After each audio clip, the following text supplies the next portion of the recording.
A planet burns. A boy wakes up in Konoha, and the whole damn world pays for what comes next.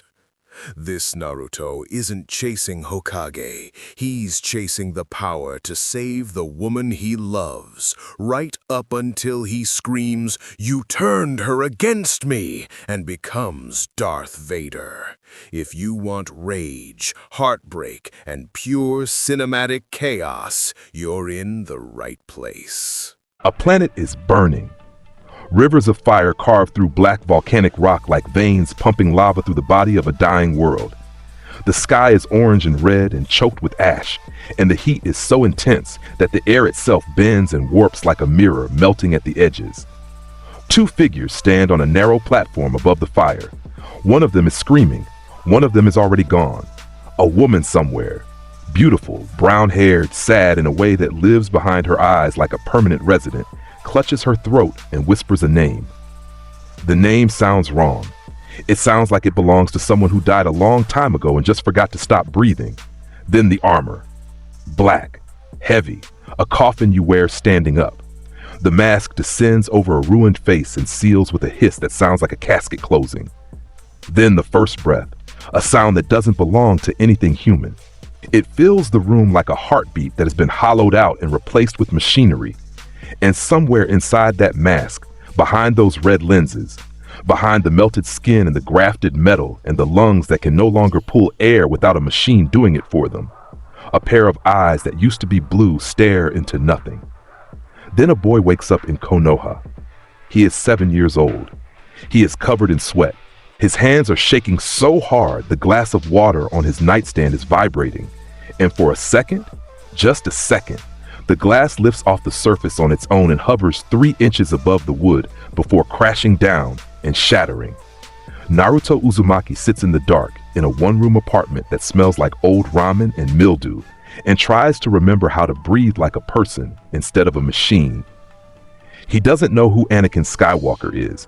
He doesn't know what a Jedi is, or a Sith, or a lightsaber, or the Force. He doesn't know why he dreams about a woman with brown hair dying in a medical bay while robots try to save her. He doesn't know why sometimes when he's really angry, things move. Furniture, weapons, people. He just knows 2 things. 1, nobody in this village loves him. 2, something inside him is older than he is, and it is very, very angry. Konoha in the early years was not kind to Naruto Uzumaki, but you already knew that. The version you know from the stories, the grinning kid in the orange jumpsuit, starving for attention, pulling pranks to make people notice him. That kid existed here too, for a while. But there was always something different about this one. Something underneath the grin that made people look away a little too fast. The shopkeepers still overcharged him. The villagers still crossed the street when they saw him coming. The kids at the academy still repeated what their parents said at dinner. Stay away from that boy. He's dangerous. He's the monster. All of that was the same. What was different was what happened when Naruto stopped smiling. The first time was at 6. A group of older kids cornered him behind the academy. 4 of them. They had rocks. One of them threw first, caught Naruto above the eye, split the skin, blood running down his face hot and fast. And Naruto looked at the kid who threw it. Just looked at him. The boy flew backward like he'd been hit by an invisible bull. Slammed into the wall 12 feet away so hard the brick cracked behind him. The other 3 ran. The kid who hit the wall didn't move for 2 minutes. When the Anbu arrived, nobody could explain what happened. There were no hand signs, no jutsu that anyone recognized, no contact. The report landed on the Hokage's desk. Hiruzen Sarutobi read it 3 times, then put it in a drawer and locked it. The second time was at 7. A drunk jonin, some middling shinobi whose name nobody remembers because he stopped being relevant about 4 seconds into this encounter, grabbed Naruto by the collar outside Ichiraku's and told him he should have been killed the night the 4th Hokage sealed the demon inside him. Naruto grabbed the man's wrist. The jonin's hand opened on its own. His fingers uncurled like someone was prying them apart from the inside. Then his whole arm twisted backward at the elbow with a crack that made Tucci drop a pot of boiling broth behind the counter. The jonin screamed. Naruto let go and walked away. He didn't run. He didn't cry. He just walked, slow and steady, back to his apartment and sat on his bed and stared at his hands for an hour like they belonged to someone else. The third Hokage visited him the next morning, sat on the edge of his bed, put a hand on his shoulder, told him that all shinobi carry heavy burdens and that the will of fire would see him through. Naruto looked at him with those blue eyes. Except in certain light, if you caught them at the right angle, there was a ring of gold around the iris that had no business being there and said nothing. Because even at 7, some part of him understood what the old man was doing. Not lying exactly. Telling a version of the truth that was shaped to keep him calm and cooperative. A leash made of kind words. A cage decorated with philosophy. Anakin Skywalker had heard the same thing from a Jedi Council that smiled while they chained him. Naruto didn't have that memory clearly.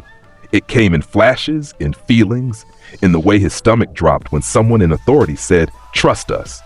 But the instinct was there, bone deep, written into whatever part of the soul carries forward from one life to the next. The academy was a joke. That's not arrogance. That's math. Naruto could move objects with his mind. He could push grown men through walls without lifting a finger. His chakra reserves were so massive that the standard academy sensors couldn't even get an accurate reading. They just maxed out, and the instructors assumed the equipment was broken. By the time he was 8, he could perform the shadow clone jutsu, a technique most jonin struggled with, and create 50 copies of himself without breathing hard. Iruka Umino, to his eternal credit, was the only teacher who treated Naruto like a student instead of a threat. He saw the raw talent. He saw the loneliness. He saw a kid who came to class early and left late because the academy was warmer than his apartment. And Iruka did something that nobody else in the village bothered to do. He taught him, actually taught him, taijutsu forms, chakra theory, the history of the village, the real history, not the sanitized version they put in the textbooks. But even Iruka couldn't explain the other things. The telekinesis, the way Naruto could sense emotions like a sensor type but stronger, more invasive, like he was reading the surface of someone's mind just by standing near them. The dreams that left him hollow-eyed and distant for days at a time. What are these dreams about, Naruto? Iruka asked once, after class, when Naruto had fallen asleep at his desk and woken up screaming a woman's name. Padme. A name that didn't exist in any language in the elemental nations. Naruto stared at him for a long moment. Then he grinned, that big, wide, fake grin that he wore like armor, and said, "Just nightmares, Iruka-sensei. Probably ate too much ramen before bed." Iruka let it go. He shouldn't have, but he did. The Hokage called a private session of the Shinobi Council when Naruto was 9. The agenda had one item. What do we do about the Uzumaki boy? The room was tense. Shikaku Nara sat in the back with his arms crossed, watching everyone else the way a man watches a chessboard when all the pieces are already in losing positions. Hiyashi Hyuga was stone-faced. Inoichi Yamanaka looked uncomfortable.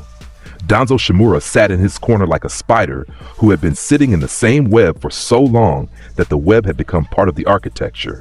The intelligence brief was clear.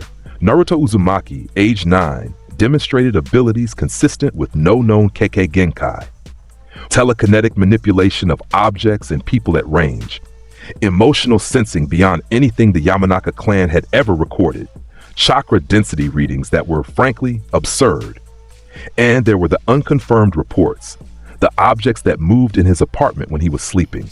The crack in the ceiling above his bed that grew wider every night, radiating from his position like the ceiling was trying to get away from him. He should be promoted immediately, Shikaku said, because Shikaku Nara was the smartest man in the room and the only one willing to say the obvious thing. Put him on a team with experienced jonin. Give him structure. Give him purpose. If you leave him alone with whatever is happening inside his head, you're building a bomb and hoping it goes off in someone else's direction. Hiyashi disagreed. He is emotionally unstable. His outbursts cause property damage. Promoting him rewards dangerous behavior. He's 9, Iruka said from the doorway, because nobody had actually invited him, but he showed up anyway. He's a lonely kid who needs guidance, not a threat assessment. He broke a jonin's arm without touching him, Koharu said flatly. He is both.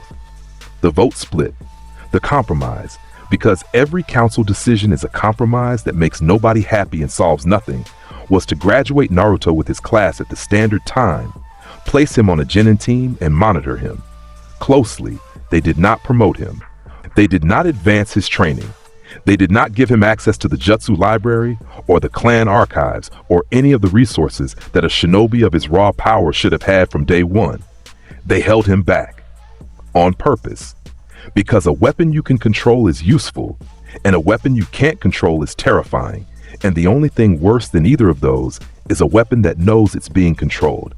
Danzo said nothing during the meeting. He just watched. And if you had been close enough, you would have seen the corner of his mouth move. Just barely. Just enough. Naruto graduated at 12. Top of his class in combat ability.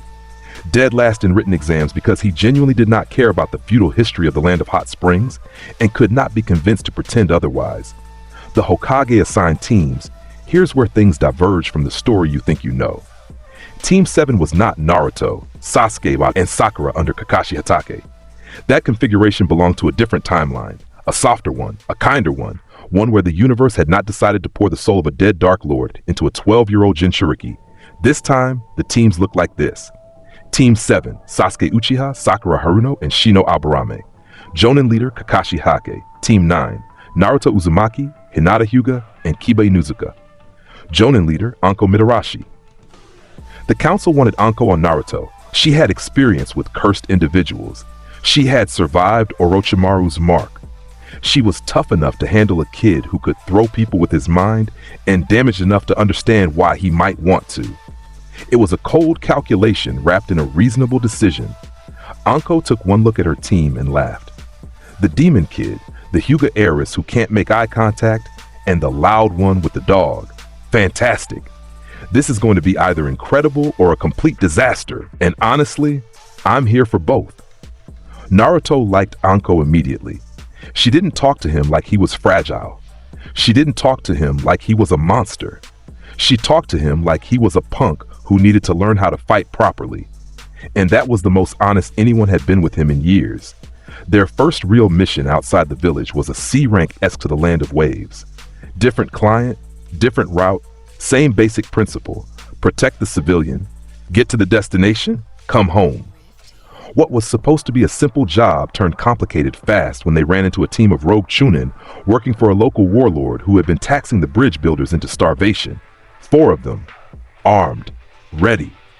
They stepped out of the tree line, and the leader, a big man with a cleaver strapped to his back, looked at the team and grinned. Konoha Genin, this'll be quick. Anko moved to engage. Hinata activated her Byakugan. Kiba and Akamaru dropped into their beast stance. Naruto raised one hand. The lead rogue lifted off the ground. His feet kicked. His hands went to his throat. His cleaver fell and stuck in the dirt blade first. The other 3 froze. They watched their leader hover 6 feet in the air, making sounds like a man trying to breathe through a straw that was getting narrower by the second. Put him down, Naruto, Anko said. Her voice was calm, but her eyes were very focused. Naruto held him for 3 more seconds. Then he opened his hand and the man dropped, hit the ground hard, gasped, crawled backward. The other 3 ran. Kiba stared. Akamaru whined. Hinata's Byakugan was still active and her face was white. She could see what was happening at the chakra level, and whatever she saw, she never talked about it. Anko looked at Naruto for a long time. Then she said, "We're going to have a conversation about proportional response." "He was going to kill the client," Naruto said. "I know, and you handled it. But the way you handled it, that was a choice, Naruto. You chose the most terrifying option available to you." "Why?" Naruto thought about it. Really thought about it. Then he said with perfect honesty, "Because the other 3 ran. If I just punched him, they would have stayed and fought. This way, the fight ended before anyone got hurt." Anko stared at him. Then she nodded slowly. "Okay," she said. "That's either genius or sociopathy, and I genuinely cannot tell which. Either way, we're working on your taijutsu because I am not writing the report for what happens when you accidentally choke out a diplomat." That was the mission that put Naruto on the radar, not the village radar. He was already on that one, the international radar. Word got around the way it always does in the shinobi world. through whispered reports and coded messages and bar conversations between intelligence operatives who pretend they're just travelers. A Konoha Jinin with telekinetic abilities. A kid who could immobilize opponents without touching them. The Land of Waves incident was small, but the questions it raised were massive. Within 3 months, Naruto's team had completed 14 missions. 8 C ranks, 4 B ranks, and 2 that were classified as C, but were actually B ranks in disguise, because the mission desk was playing politics with the assignment system. In every single one, Naruto was the deciding factor. He moved through combat like someone who had been doing it for decades, which, in a sense, he had. The muscle memory of Anakin Skywalker bled through in the way Naruto held a kunai, in the way he read a battlefield, in the way he positioned himself before a fight the way a general would rather than a 12-year-old. Hinata got stronger on that team. Not because the story gave her a power-up, but because watching Naruto operate at that level every single day forced her to confront the gap between where she was and where she needed to be. She trained harder. She pushed her Byakugan further. She never caught up to Naruto. Nobody was catching up to Naruto. But she became a genuinely skilled kunoichi, which was more than the Hyuga clan had expected from her. Kiba learned to shut up and follow Naruto's lead in combat, which was the hardest lesson Kiba Inuzuka ever learned in his life. His pride took a beating, but he was alive, and in this business, alive beats proud every single time. Anko's reports to the Hokage were blunt. The kid is operating at Jonin level, maybe higher. His chakra control with this telekinetic ability is beyond anything I've seen. He's smart, he's decisive, and he scares me a little, which I'm telling you as a professional compliment. Promote him or get out of his way, because holding him at Genin rank is like putting a leash on a hurricane and pretending it's a house cat. The Hokage read the report, filed it, did nothing. The Chunin exams came 6 months later. Konoha hosted. Delegations arrived from every major village: Suna, Kumo, Kiri, Iwa. The village swelled with foreign shinobi, all of them eyeing each other with the kind of professional hostility that passes for diplomacy in the ninja world. The exams were different this time. The Hokage, perhaps aware that the standard format had been compromised in other timelines, or perhaps just bored, restructured the entire event. Phase 1 was a survival test in the Forest of Death. Not scrolls this time. Tokens. Each team carried a single metal token stamped with their village symbol. To advance, you needed your own token plus 2 others. 30 teams entered. 10 would advance. The rest would be carried out on stretchers or not at all. Phase 2 was a tournament bracket. Single combat. No team dynamics. Just you, your opponent, and whatever you brought to the fight. Naruto's team entered the Forest of Death at Gate 12. The proctor, Anko herself, grinning like this was the best day of her year, gave the signal. The gates opened. Naruto took 4 steps into the forest, stopped, and closed his eyes. "What are you doing?" Kiba asked. "Listening." Listening to who? There are 3 teams within 400 meters. 1 northeast, 2 west. The northeast team is moving fast. They're hunters, aggressive, probably Kumo based on the chakra signatures. The 2 west teams are converging on each other. They'll fight. One will win. We take the winner while they're tired. Kiba looked at Hinata. Hinata activated her Byakugan and confirmed every word. "How did you know that without the Byakugan?" she asked quietly. Naruto opened his eyes. "I felt them." He said it the way someone says, "I had toast for breakfast." Like sensing multiple teams across a forest through pure force sensitivity was just something people did. They took the northeast team first, Kumo. 3 Genin who were fast, well-trained, and absolutely unprepared for what hit them. Naruto walked into their clearing and the lead Kumo-nin threw a lightning release jutsu. A solid bolt of blue electricity that would have dropped most Genin. Naruto raised his left hand. The lightning bent. It curved around his palm like water hitting a rock in a river and dissipated into the trees behind him. The Kumo-nin's jaw actually dropped. His teammates stared. In that half second of disbelief, Naruto made a single hand sign. Shadow Clone Jutsu. 50 Narutos filled the clearing. 50. The trees shook with displaced air. Every clone moved at once, a swarm that hit the 3 Kumo Genin from every conceivable angle. It lasted 8 seconds. When the clones dispersed, 3 Kumo Genin were on the ground, conscious but completely unable to move, and Naruto was holding their token. He tossed it to Kiba. One more. The second token came from a Kiri team that made the mistake of setting up an ambush on a game trail, which would have been clever if Naruto couldn't sense them from 200 meters away. He didn't even use the clones this time. He just walked toward the biggest tree in their ambush zone, raised both hands, and pushed. Force push. The tree, a 60-foot oak, roots and all, ripped out of the ground and toppled forward, crashing through the canopy and landing directly on the Kiri team's position. They scattered. Hinata caught one with a gentle fist strike to the chakra points. Kiba and Akamaru ran down the second with fang over fang. The third surrendered the moment Naruto looked at him. Total time in the Forest of Death, 2 hours and 14 minutes. A record that would stand for the next decade. When they emerged from the forest, the proctors stared.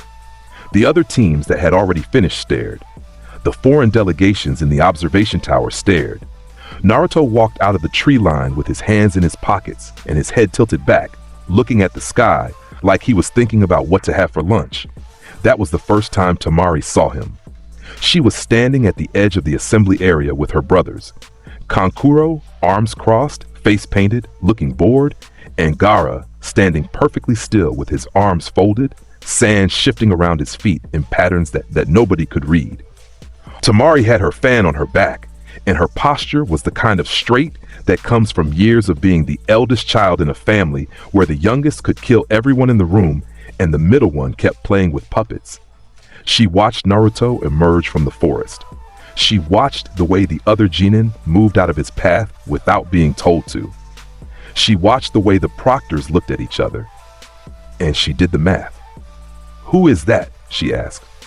"Naruto Uzumaki," Kankuro said. "Konoha's Jinchuriki. Heard he's a freak."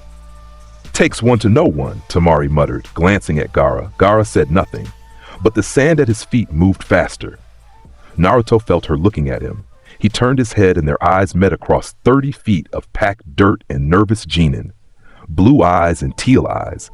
A boy carrying the weight of a dead man's soul and a girl carrying the weight of a living weapon for a brother. Something clicked. The kind of moment that only means something when you look back at it from a long way away and realize it was the hinge that everything turned on. Naruto grinned at her.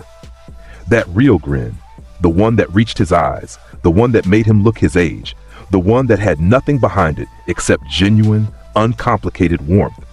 Temari blinked, looked away, and felt her face do something unfamiliar that she later identified with considerable annoyance as blushing. The tournament phase of the Chunin exams drew the largest crowd in Konoha's history. The stands were packed. The Kage box was full. Hiruzen Sarutobi, the Kazekage, who was actually Orochimaru, but that's a different problem for a different scene, the Raikage's representative, and assorted dignitaries from every nation that had Genin in the bracket. The bracket was randomized. 16 fighters, 4 rounds to the final.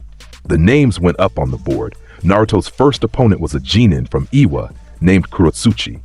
She was skilled, confident, and came from a village that had lost the Third Great Ninja War partly because of Naruto's father, which meant she entered the ring with a chip on her shoulder the size of the Tsuchikage's hat.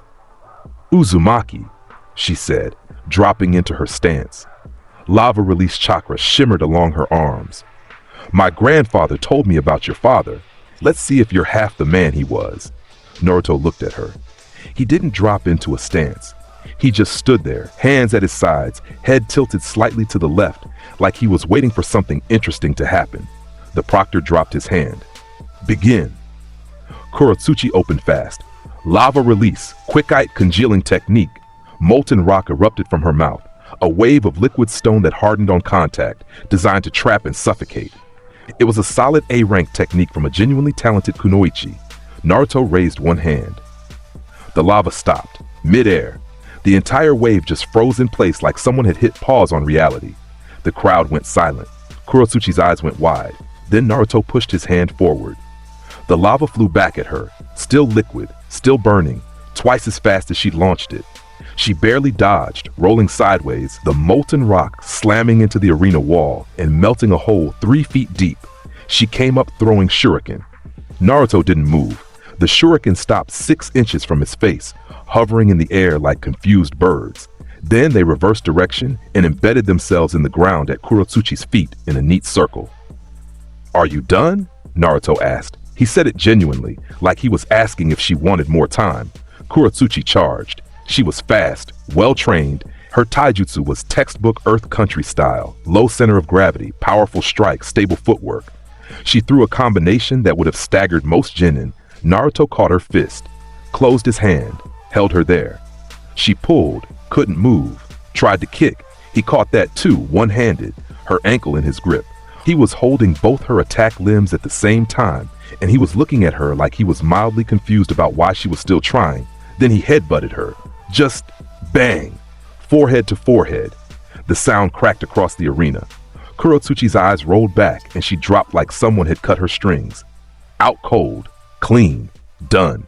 The arena was dead silent for 3 full seconds. Then the crowd erupted, half cheering, half stunned, the rest trying to figure out if what they just seen was a genjutsu.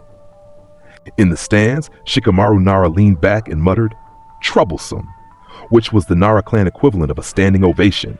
Mike Guy was on his feet. "Such explosive youth! The power! The directness! The..." Kakashi put a hand on Guy's shoulder without looking up from his book. "Sit down, Guy." In the Kage box, the Kazekage's eyes, Orochimaru's eyes, narrowed. The snake was interested. The snake was always interested when something unprecedented happened, because unprecedented things could be used. Naruto's second fight was against a sound genin. One of Orochimaru's projects, enhanced, modified, pumped full of curse seal energy and jutsu that no genin should have access to. The kid stepped into the ring with the confidence of someone who had been promised that the modifications would make him unstoppable. The fight lasted 4 seconds. Naruto raised his hand. Force push. The sound genin launched backward like a cannonball fired in reverse. He hit the arena wall so hard the stone cracked in a spiderweb pattern around his body. He slid down the wall and didn't move. The medics rushed in. The crowd gasped. The timer on the official scorecard read 4.2 seconds. Tamari, watching from the competitors' area, leaned on her fan and shook her head. Show off. But she was smiling. Their first real conversation happened between rounds. Naruto found her on the roof of the arena building, sitting with her legs dangling over the edge, looking out at the village. The wind was in her hair, and she had that expression she always wore when she thought nobody was watching. Tired. Not physically, existentially. "You're the sand girl with the big fan," Naruto said, sitting down next to her uninvited. "You're the leaf kid who just threw a man through a wall with his brain," Tamari replied. "We're both oversimplifying." "Fair." He pulled a rice ball from his pocket, offered her half. She took it. They sat in silence for a moment, eating, watching the sun drop toward the Hokage monument. "Your brother," Naruto said. "The red-haired one? He's like me." Tamari stiffened. "What do you mean?"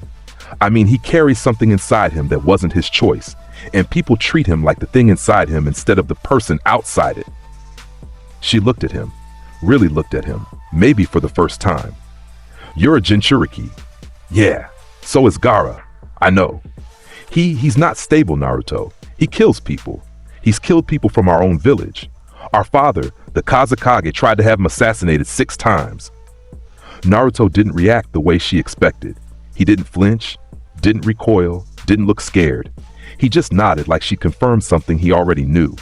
"When everyone around you treats you like a weapon," he said, "you stop trying to prove you're a person. It's easier to be what they already think you are." Something shifted in Tamari's chest, something she wouldn't have words for until much later.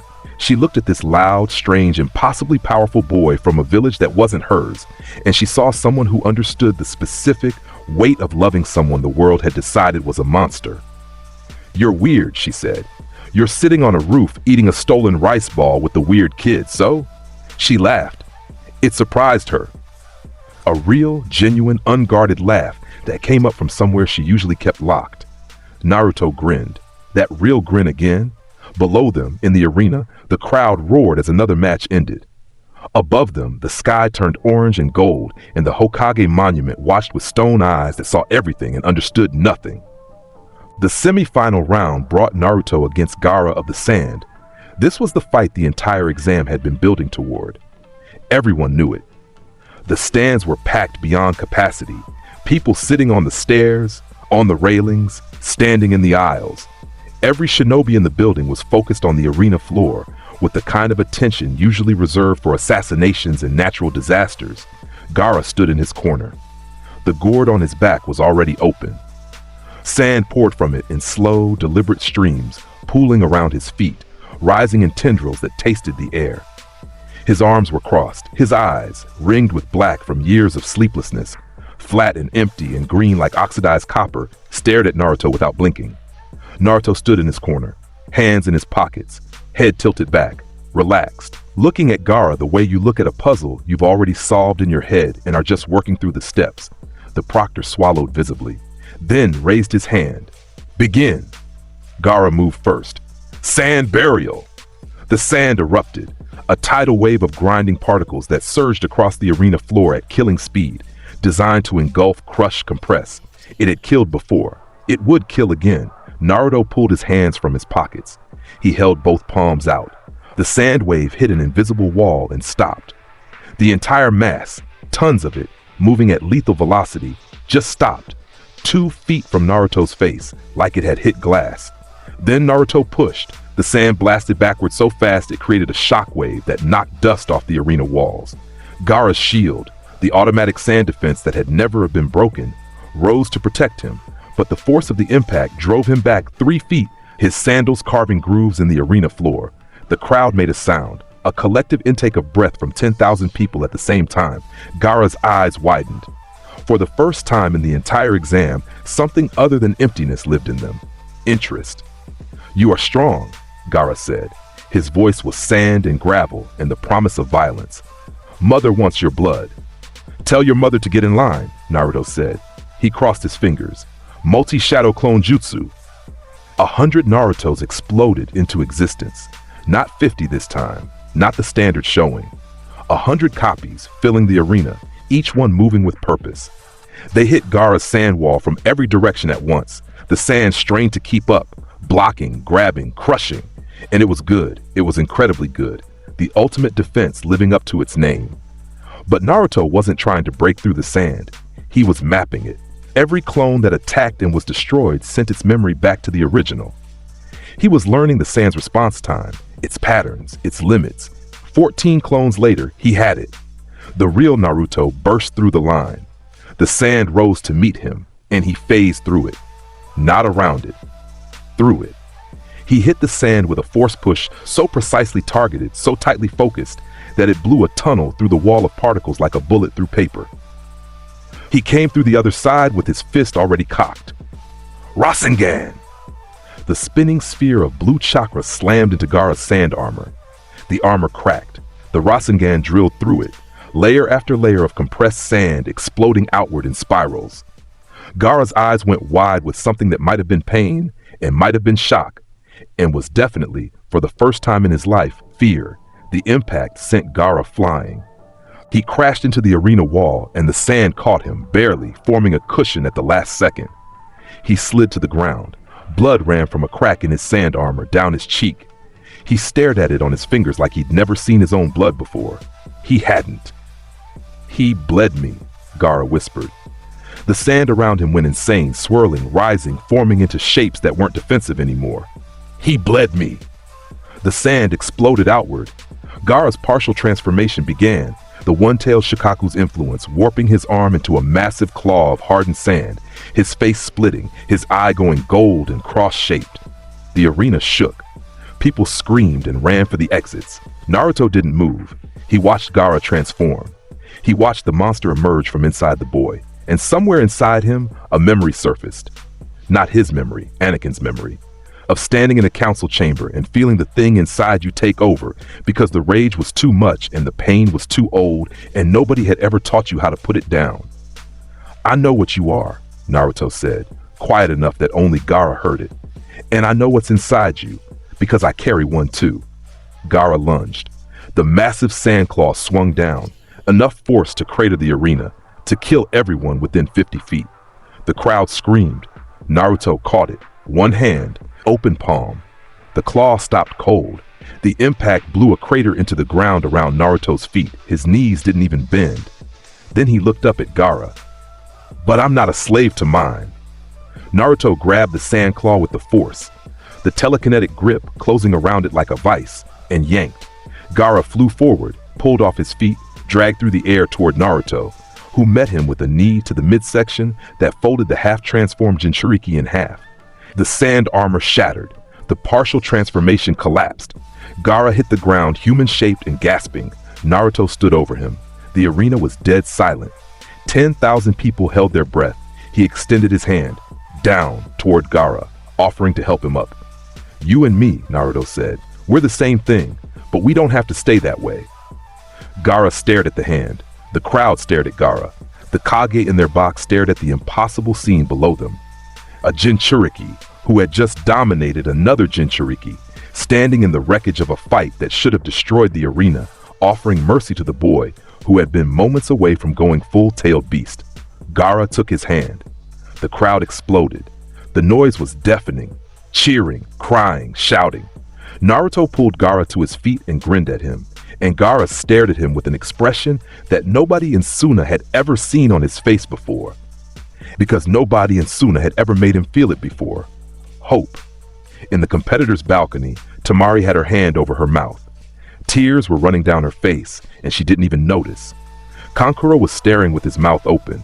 In the Kage box, the Kaze Kage, Orochimaru, leaned forward, and the hunger in his stolen eyes was terrible. And in the shadows behind the stands, Danzo Shimura watched everything with his one visible eye and filed it all away. Every ability, every reaction, every weakness, especially the girl from Suna who made the Jinchuriki smile. Naruto won the Chunin exams. Of course he did. The final match was against Neji Hyuga, who fought with everything he had.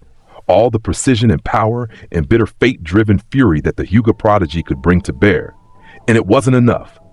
Naruto tanked the gentle fist strikes with raw chakra reinforcement, overwhelmed Neji's defense with shadow clones, and finished the fight with a force push that sent Neji sliding across the arena floor unconscious.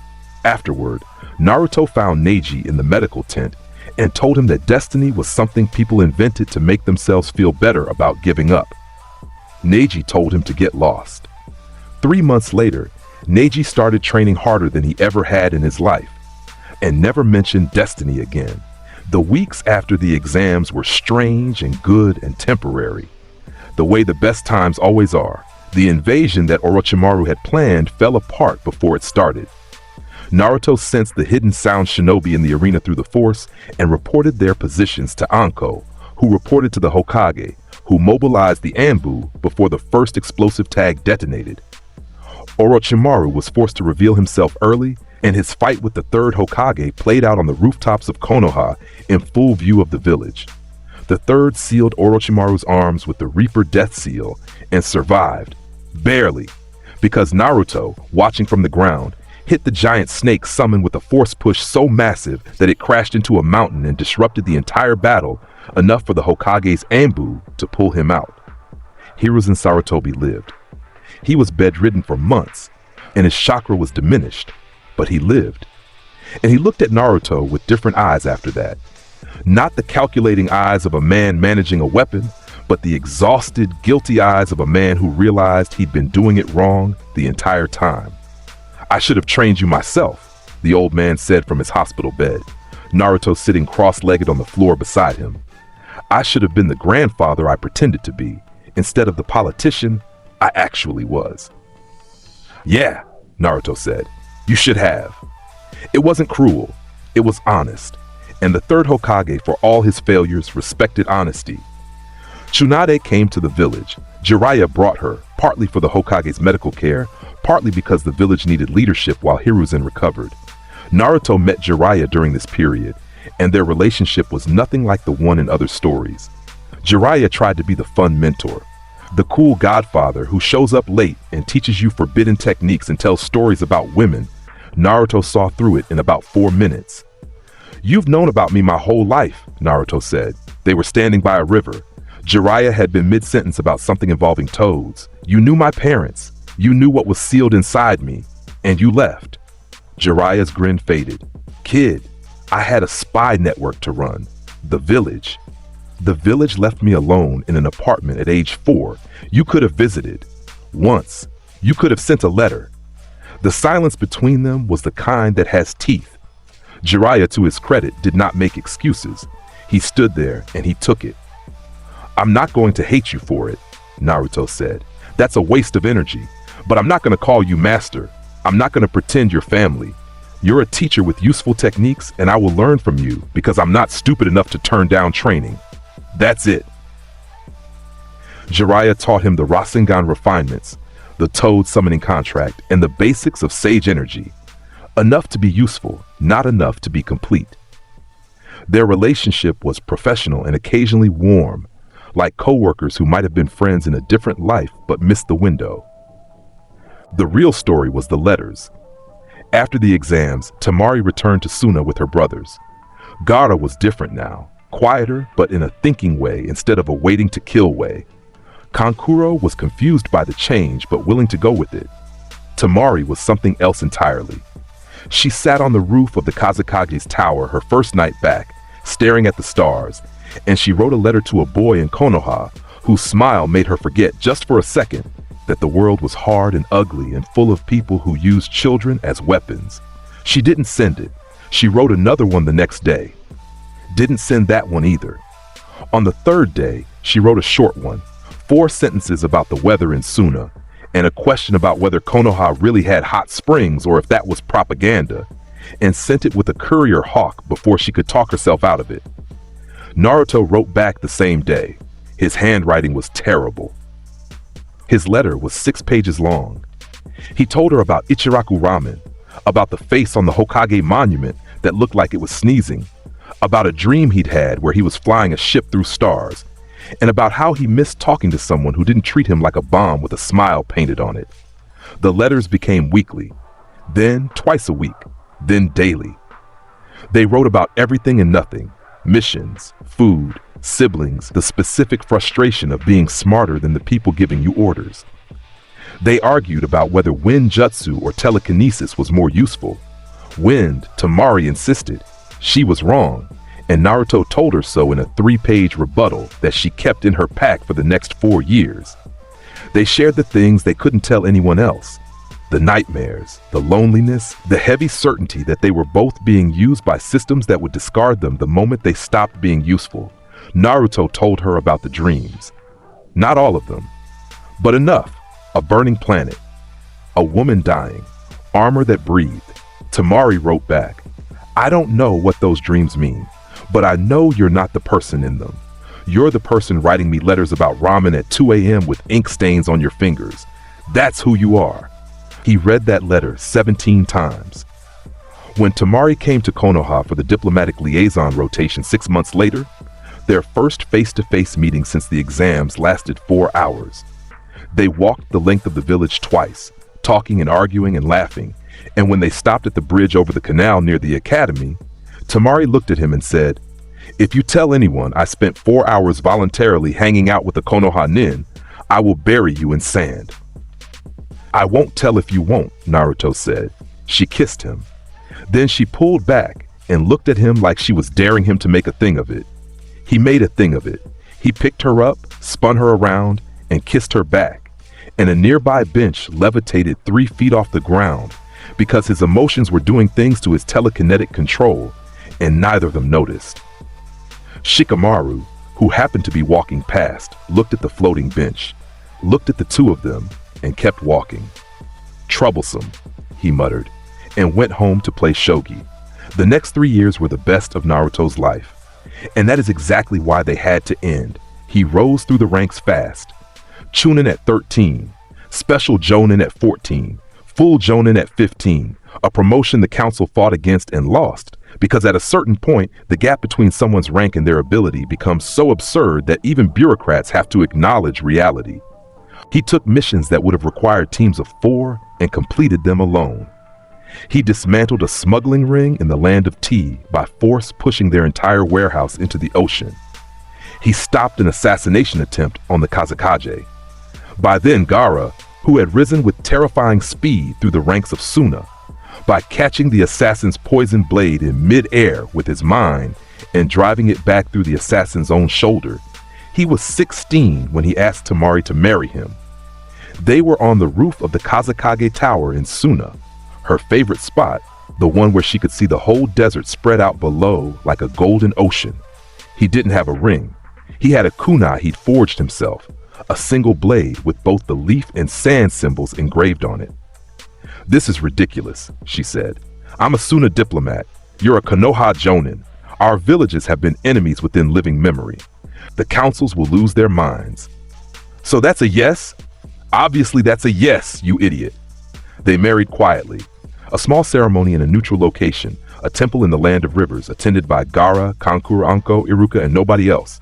The councils of both villages found out after the fact and reacted exactly as predicted, badly. There were threats, sanctions, formal complaints. None of it mattered. The two most dangerous young shinobi on the continent were in love, and nobody short of a Kage was going to tell them otherwise. Tamari moved to Konoha. Their apartment was small, warm, full of sand that Tamari tracked in constantly, and ramen cups that Naruto left on every available surface. They fought about dishes and laundry, and whose turn it was to feed the messenger hawk. They fought about missions and politics, and whether Gaara's new policies in Suna were progressive or reckless. And at night, Naruto held her, and the dreams stayed away, for a while. The nightmares came back when Tamari told him she was pregnant. Not the old dreams, the burning planet, the breathing, the vague impressions of a life lived by someone else. These were new, specific, targeted. He saw Tamari on a table in a medical bay. He saw blood, too much blood. He saw her face going white, her eyes going glassy, her hand going limp in his. He heard a baby crying. He heard his own voice screaming her name. He saw a flat line on a monitor he didn't recognize because the technology didn't exist in this world, but the meaning was universal. She was going to die in childbirth. He saw it every single night, as clear as a photograph, and every morning he woke up with his heart hammering and his fists clenched and objects floating around the bedroom because his control was slipping. Tamari noticed. Of course she noticed. She was the sharpest person he knew. "Talk to me," she said one morning, finding him sitting in the dark kitchen at 4 a.m. with every utensil in the house hovering at waist height. "Bad dreams." "Naruto, I'm handling it. The forks are floating." He put the forks down. He looked at her, standing in the doorway, one hand on her stomach, sleek messy hair, no makeup, wearing his old academy shirt, and the fear hit him so hard he couldn't breathe. She was everything, the only thing in his life that had ever made sense. And he had seen her die. He went to Tsunade. He told her about the visions, not the specifics, just the fear. Childbirth complications, high-risk scenarios. What could be done? Tsunade examined Tamari and found nothing abnormal. "She's healthy, Naruto. The pregnancy is progressing fine. There's no medical reason to expect complications." But what if? What if isn't medicine? What if it's anxiety? "I'll monitor her personally through the delivery. She'll be fine." It wasn't enough. It was never going to be enough. Because the visions weren't medical. They were prophetic. The Force was showing him the future, the same way it had shown Anakin Skywalker the future, and nobody believed it then either. He went to the council. He went to the Hokage.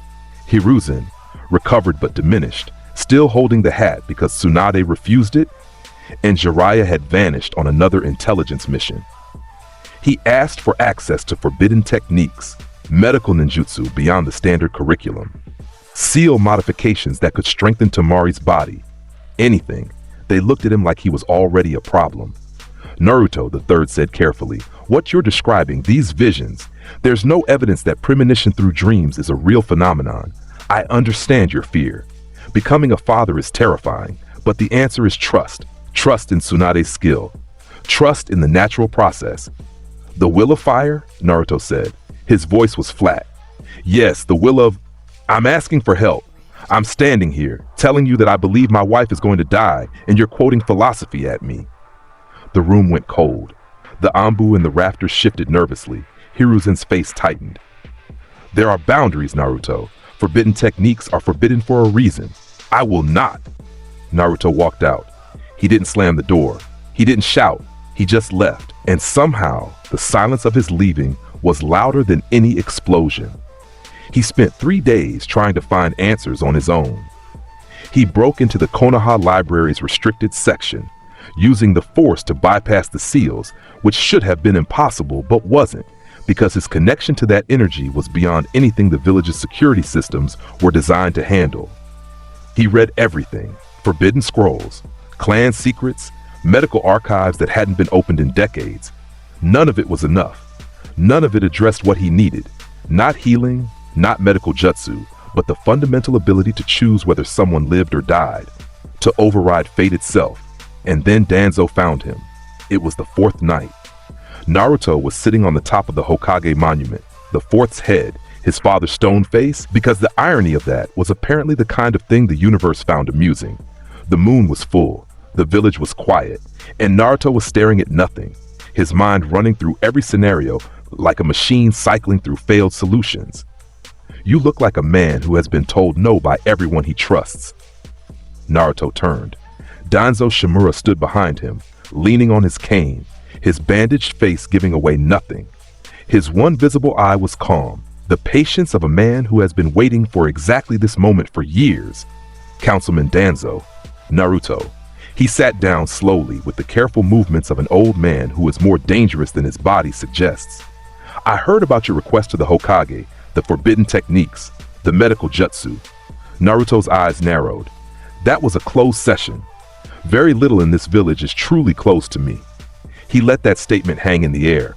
It was a power move, a small one, a test. You're afraid for your wife. I'm not afraid. Naruto stopped, took a breath. I see her dying every night. It's real. It's not anxiety. It's not stress. I can feel it. I believe you. 3 words that nobody else in the village had said. Naruto looked at him. Danzo continued. The council fears you, Naruto. They always have. Not because you are dangerous. Many shinobi are dangerous. They fear you because you are powerful in ways they cannot understand or control, and powerful things that cannot be controlled must be denied. Limited. Caged. I'm not a weapon.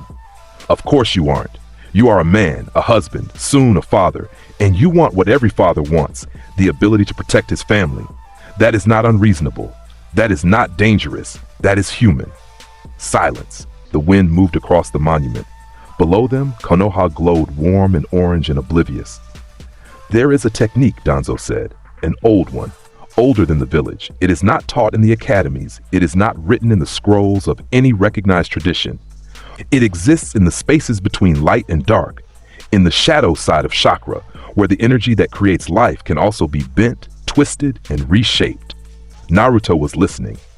He was listening the way a drowning man listens when someone says they know where the surface is. Danzo leaned forward, his voice dropped. The words came out slow and heavy, each one placed like a stone in a path that led somewhere very specific.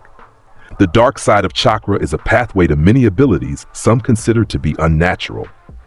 Naruto's breath caught. Somewhere in the depths of his mind, a memory that wasn't his screamed.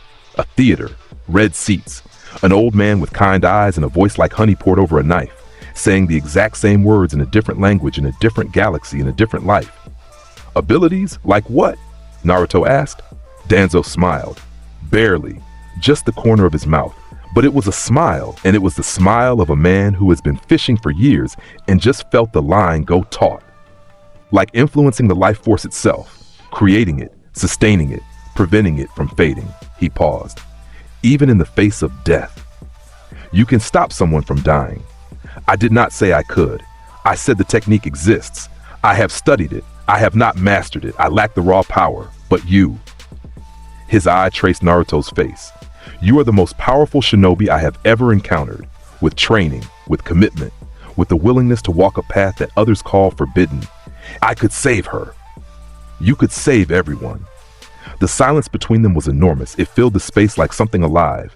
Naruto stared at Danzo and everything inside him, the force, the Kyuubi's chakra, the inherited instincts of a man who had fallen for this exact trick before, screamed at him to walk away.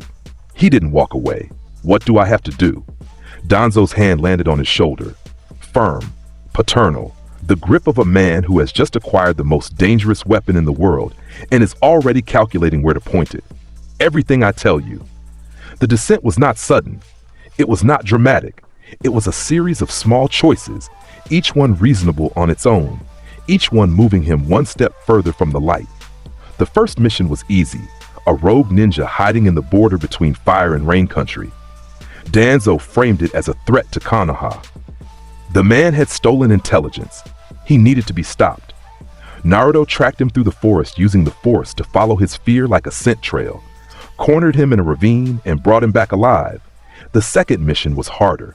A group of missing nin who had been raiding civilian caravans. Danzo's orders were explicit: no survivors, no prisoners. Naruto hesitated. These were criminals, yes, but some of them were barely older than he was. He remembered Tamari's face in the nightmare. White, lifeless, her hand going slack, no survivors, no prisoners. He moved through their camp like a shadow with teeth. Shadow clone jutsu to surround, force push to disorient. And then the thing he had never done before. He raised his hand, pointed it at the leader. The invisible grip closed around the man's throat. He lifted off the ground. His feet kicked, his eyes bulged. Force choke. Naruto said it out loud. The name. He didn't know why. It just came to him the way the telekinesis had come to him, the way the dreams came to him, pulled from a life that wasn't his, but lived inside him like a second heartbeat. The man's neck snapped. He dropped, dead before he hit the ground. Naruto stood in the dark and felt something inside him crack, a hairline fracture in something that had been whole his entire life. He felt horror. He felt disgust. He felt the ghost of Anakin Skywalker somewhere in his chest, screaming or laughing or both. He reported the mission complete. Danzo nodded approvingly. The third mission, the fourth, the seventh, the 12th. Each one took him further from Konoha, further from the light, further from the boy who had offered Gaara his hand in the Chunin exam arena. The targets changed. Rogue ninja became political enemies. Criminal threats became inconvenient diplomats. Each time, Danzo had a reason. Each reason was wrapped in language that sounded like duty and patriotism and the greater good. Each time, Naruto's eyes were a little more gold. The telekinesis grew stronger. Where once he could lift people, now he could lift buildings. Where once he could push, now he could crush. His force choke technique refined itself.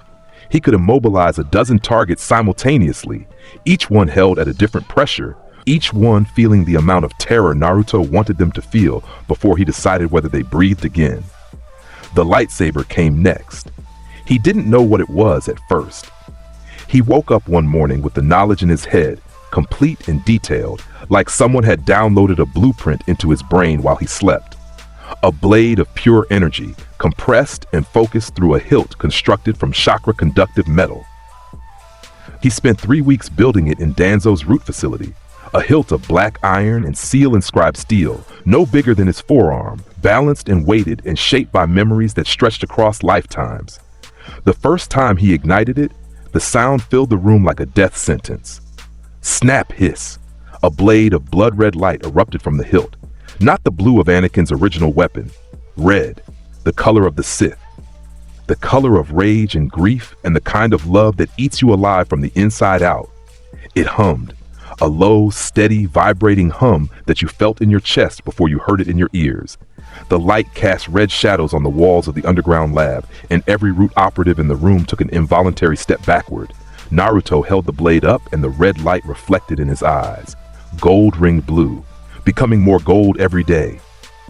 "What is that?" Danzo asked.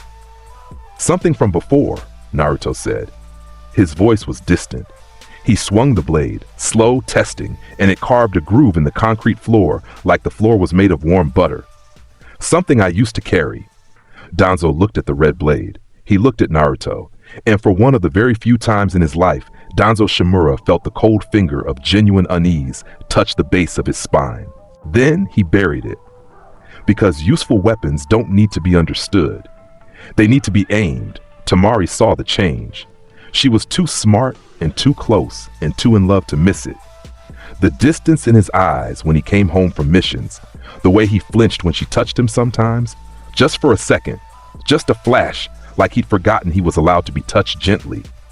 The way he held her at night, like she was the last solid thing in a world that was turning to smoke. "Where are you going?" she asked one night.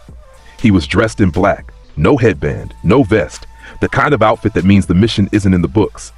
Work. What kind of work? The kind I can't talk about. Can't or won't. He kissed her forehead. I'll be back by morning. He was always back by morning. But he came back different each time. Like someone was peeling away layers of him in the dark, and he came home lighter in ways that weren't good. She confronted Danzo once, found him in the Hokage Tower's basement level, the one that officially didn't exist. She walked up to him and put her fan on the table between them, like a line drawn in sand.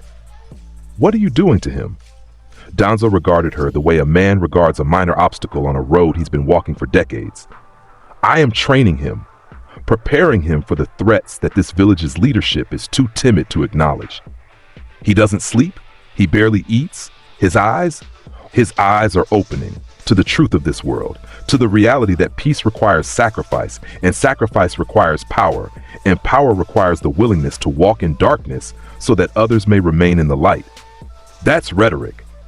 That is survival, child. His eye was cold. Your husband is the most powerful shinobi alive.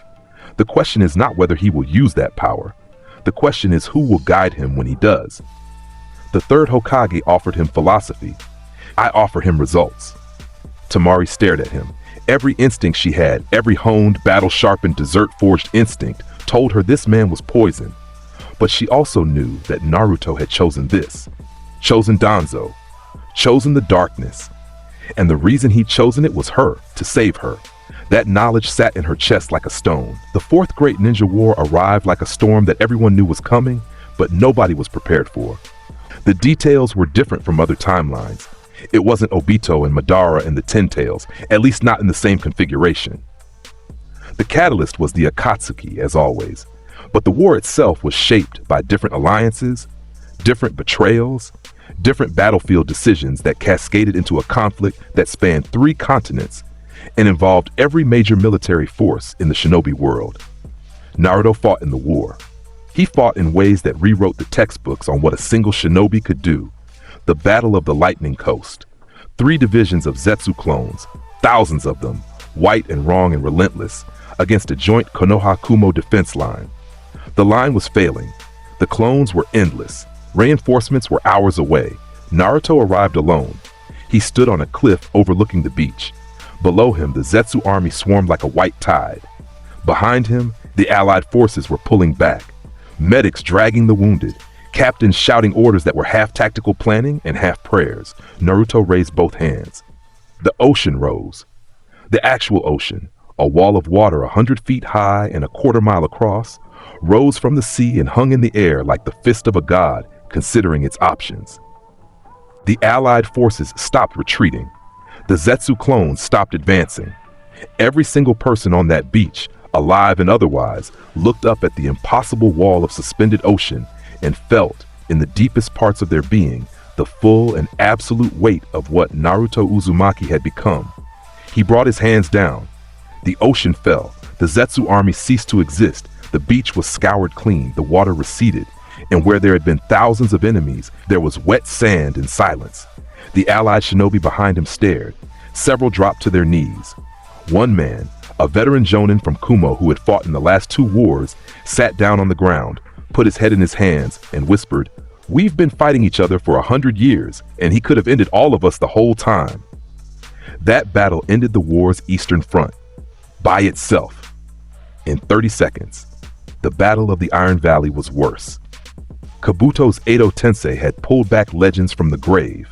The Gold and Silver Brothers, the second Tsuchikage, the third Raikage, fighters who had been legendary in their era. They were destroying everything the Alliance put against them.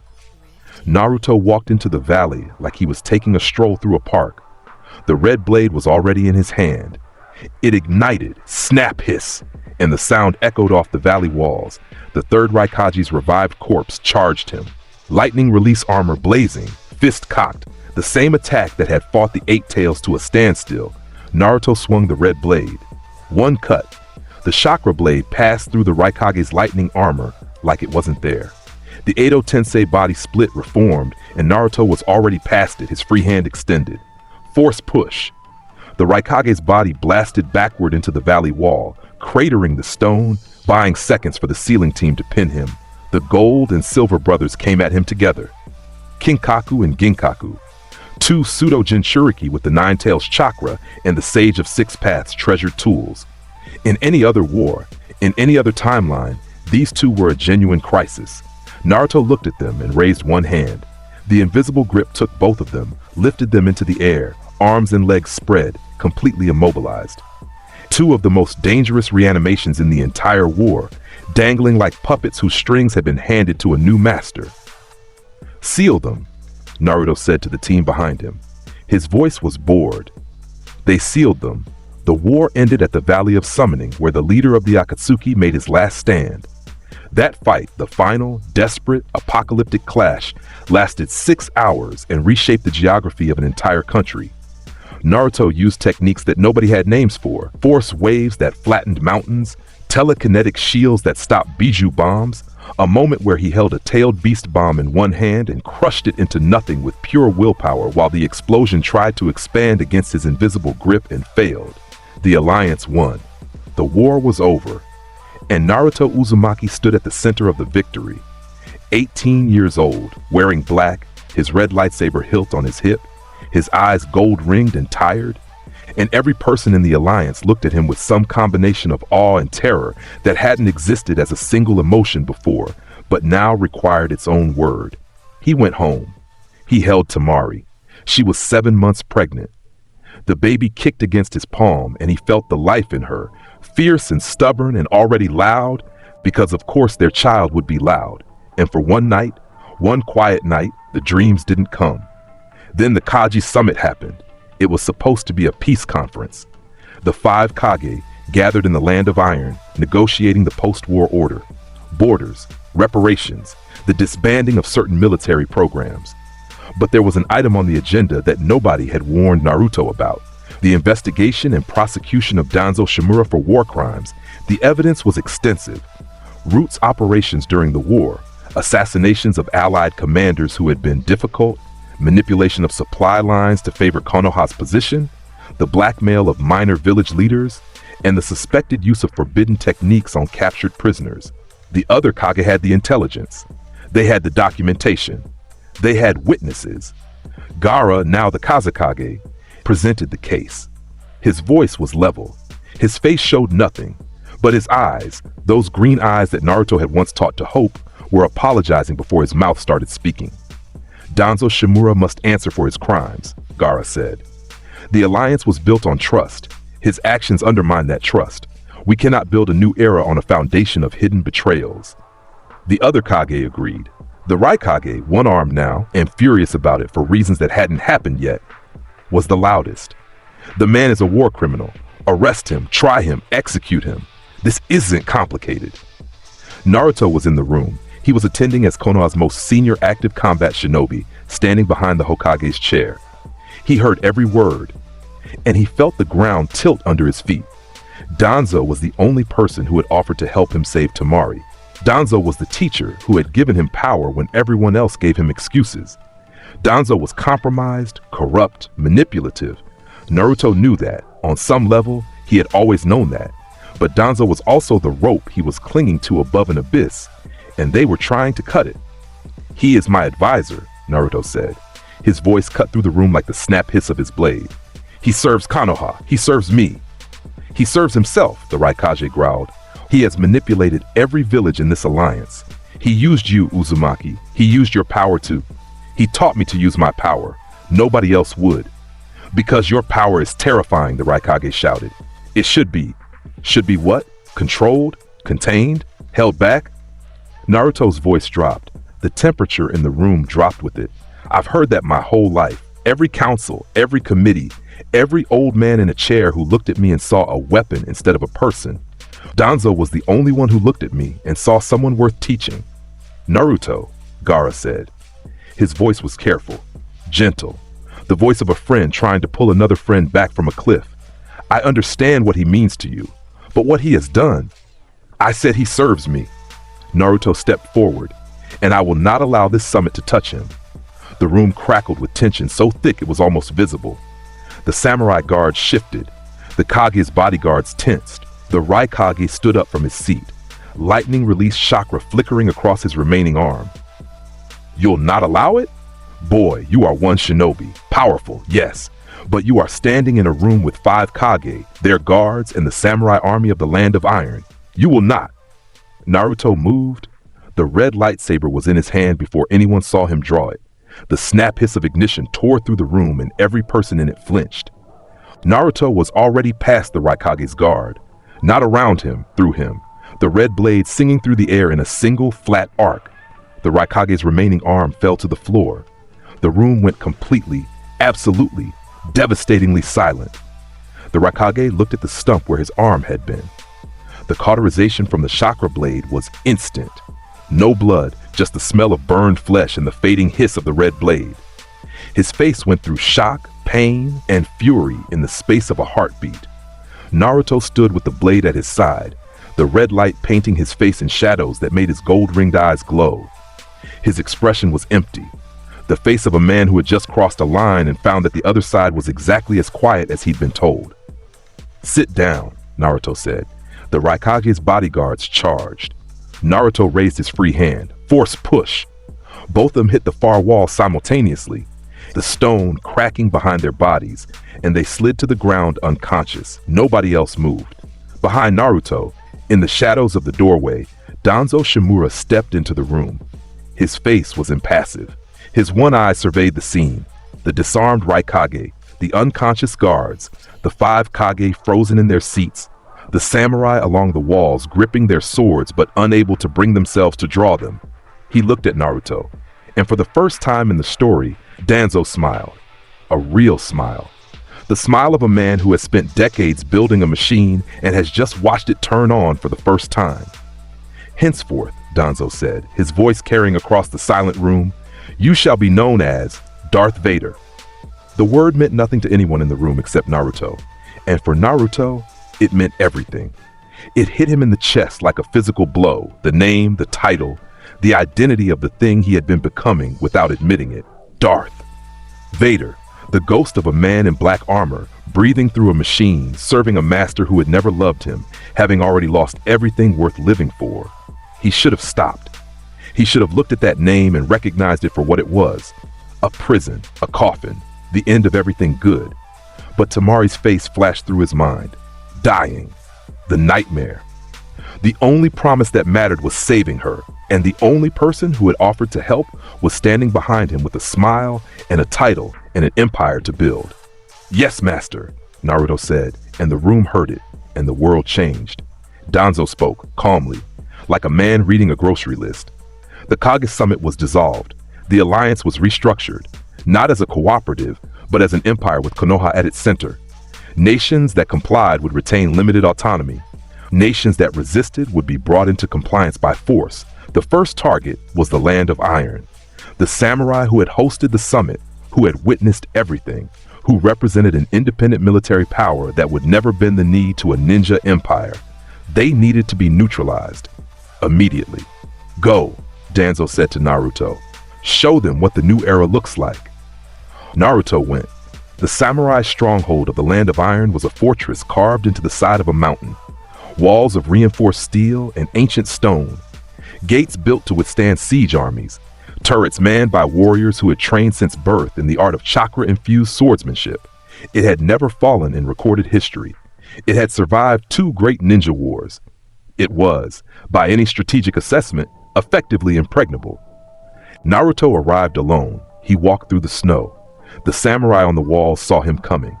One man, dressed in black, moving at a walking pace through the open field that should have been a killing zone. They sounded the alarm. Archers took position. The gates were reinforced. The generals mobilized their reserves. Naruto stopped 100 meters from the main gate. The wind blew snow across his face. His breath came out in clouds. The lightsaber hilt was in his right hand, hanging at his side, unignited. Cold metal against colder air. The samurai general, a man named Mifune, gray-haired, steel-eyed, the greatest swordsman in a nation of swordsmen, stepped onto the wall and looked down at him. "Naruto Uzumaki," Mifune called. "This does not have to happen. Turn back. What Danzo is building will not last. Empires built on fear never do." Naruto looked up at him. His face was blank. His eyes were gold. Not gold-ringed anymore. Full gold. Sith yellow, burning in a face that used to belong to a boy who grinned and ate ramen and loved the people around him with a ferocity that made his enemies want to be his friends. He didn't answer Mifune. He raised the hilt. His thumb found the activation switch. Snap hiss. The blood-red blade erupted into the air. Its light cut through the falling snow. The hum filled the silence between the fortress and the figure standing before it, low, vibrating, inescapable. Every samurai on the wall heard it. Every single one of them felt something fundamental shift in their understanding of how the next few minutes were going to go. The gates opened. 300 samurai charged through them in formation, disciplined, brave, weapons drawn, chakra flowing through their blades. 300 warriors who had trained their entire lives for exactly this kind of moment. Naruto walked forward. His pace didn't change. The red blade hummed at his side. The first wave reached him. Steel met the red blade and steel lost. Every time. Without exception. The lightsaber cut through katanas, through armor, through shields. Anything that crossed its path ceased to exist in the space that the blade occupied. Naruto didn't fight like a shinobi. He fought like something older. His movements were fluid, the Form V lightsaber combat of a Jedi Knight, adapted into a body that had chakra instead of midi-chlorians, but the result was the same. Each swing was one swing. Each cut was a finish. He moved through the first line of samurai the way fire moves through paper. Almighty push. He mixed his force abilities mid-combat, a concussive wave that blasted outward from his body in a sphere of invisible force, sending a dozen samurai flying, their armor crumpling, their bodies ragdolling through the air like they weighed nothing. The second wave faltered. Samurai who had never hesitated in their lives hesitated now. They watched their comrades bounce off the air itself. They watched their strongest steel dissolve against a blade made of red light. Fear, real, genuine, bone-deep fear, spread through the ranks like disease. Naruto kept walking. A squad of elite samurai, Mifune's personal guard, the best fighters in the Land of Iron, hit him from the flanks. 4 of them, moving in perfect coordination, their chakra-enhanced blades glowing with refined energy. Naruto raised one hand. Force choke. All 4 of them left the ground at the same time. Their hands went to their throats. Their swords dropped and stuck in the frozen ground blade first, a neat row of abandoned weapons. Their feet kicked. Their mouths opened with no sound. Their eyes bulged and their faces went red, then purple. Naruto walked past them, didn't look at them, didn't stop. Just walked, the red blade hissing in the cold air, his gold eyes fixed on the fortress gates, while 4 elite warriors hung in the air behind him, gasping for breath he hadn't given them permission to take. He dropped them. They collapsed, alive, barely. The fortress courtyard, more samurai, more resistance. A wall of disciplined, desperate warriors who had never been breached and were not going to start now. They formed a shield wall, interlocking steel, chakra reinforced. And advanced as a single unit, Naruto deactivated the lightsaber, clipped it to his hip. He raised both hands. Force crush. The shield wall crumpled inward. Every shield, every piece of armor, every weapon in the formation bent and twisted and compressed like invisible hands were squeezing them from every direction at once. The samurai inside the formation stumbled, fell, trapped in their own collapsing defenses. The sound was terrible. Shrieking metal, cracking wood, and the muffled screams of men being crushed by the things that were supposed to protect them. Naruto lowered his hands, stepped over the wreckage, kept walking. The generals met him in the inner hall. 5 of them, standing shoulder to shoulder, weapons drawn, faces set. Brave men. Stupid brave. The way people are brave when they've already accepted they're going to die but want to do it standing up. Naruto looked at them. Move. They didn't move. He went through them the way a blade goes through candle flame. The lightsaber reignited, snap, hiss, and each general fell in a single motion. No drawn-out duels, no dramatic exchanges. 1 swing each. The red blade did the rest. 5 men who had dedicated their lives to martial perfection ended in 5 heartbeats by something they couldn't understand and couldn't fight. Mifune was the last. He stood at the top of the fortress's central tower, sword drawn, his stance perfect despite his age. The wind blew snow through the open walls. Below them, the stronghold was silence and ruin and the distant sound of groaning metal. "You were a hero," Mifune said. "I watched you in the war. I watched you save armies. What happened to that boy? Naruto stood at the bottom of the stairs. The red blade hummed between them. The light made his face look like it was carved from something older than stone. He learned that heroes die, Naruto said, and the people they love die with them, and nobody lifts a finger to stop it.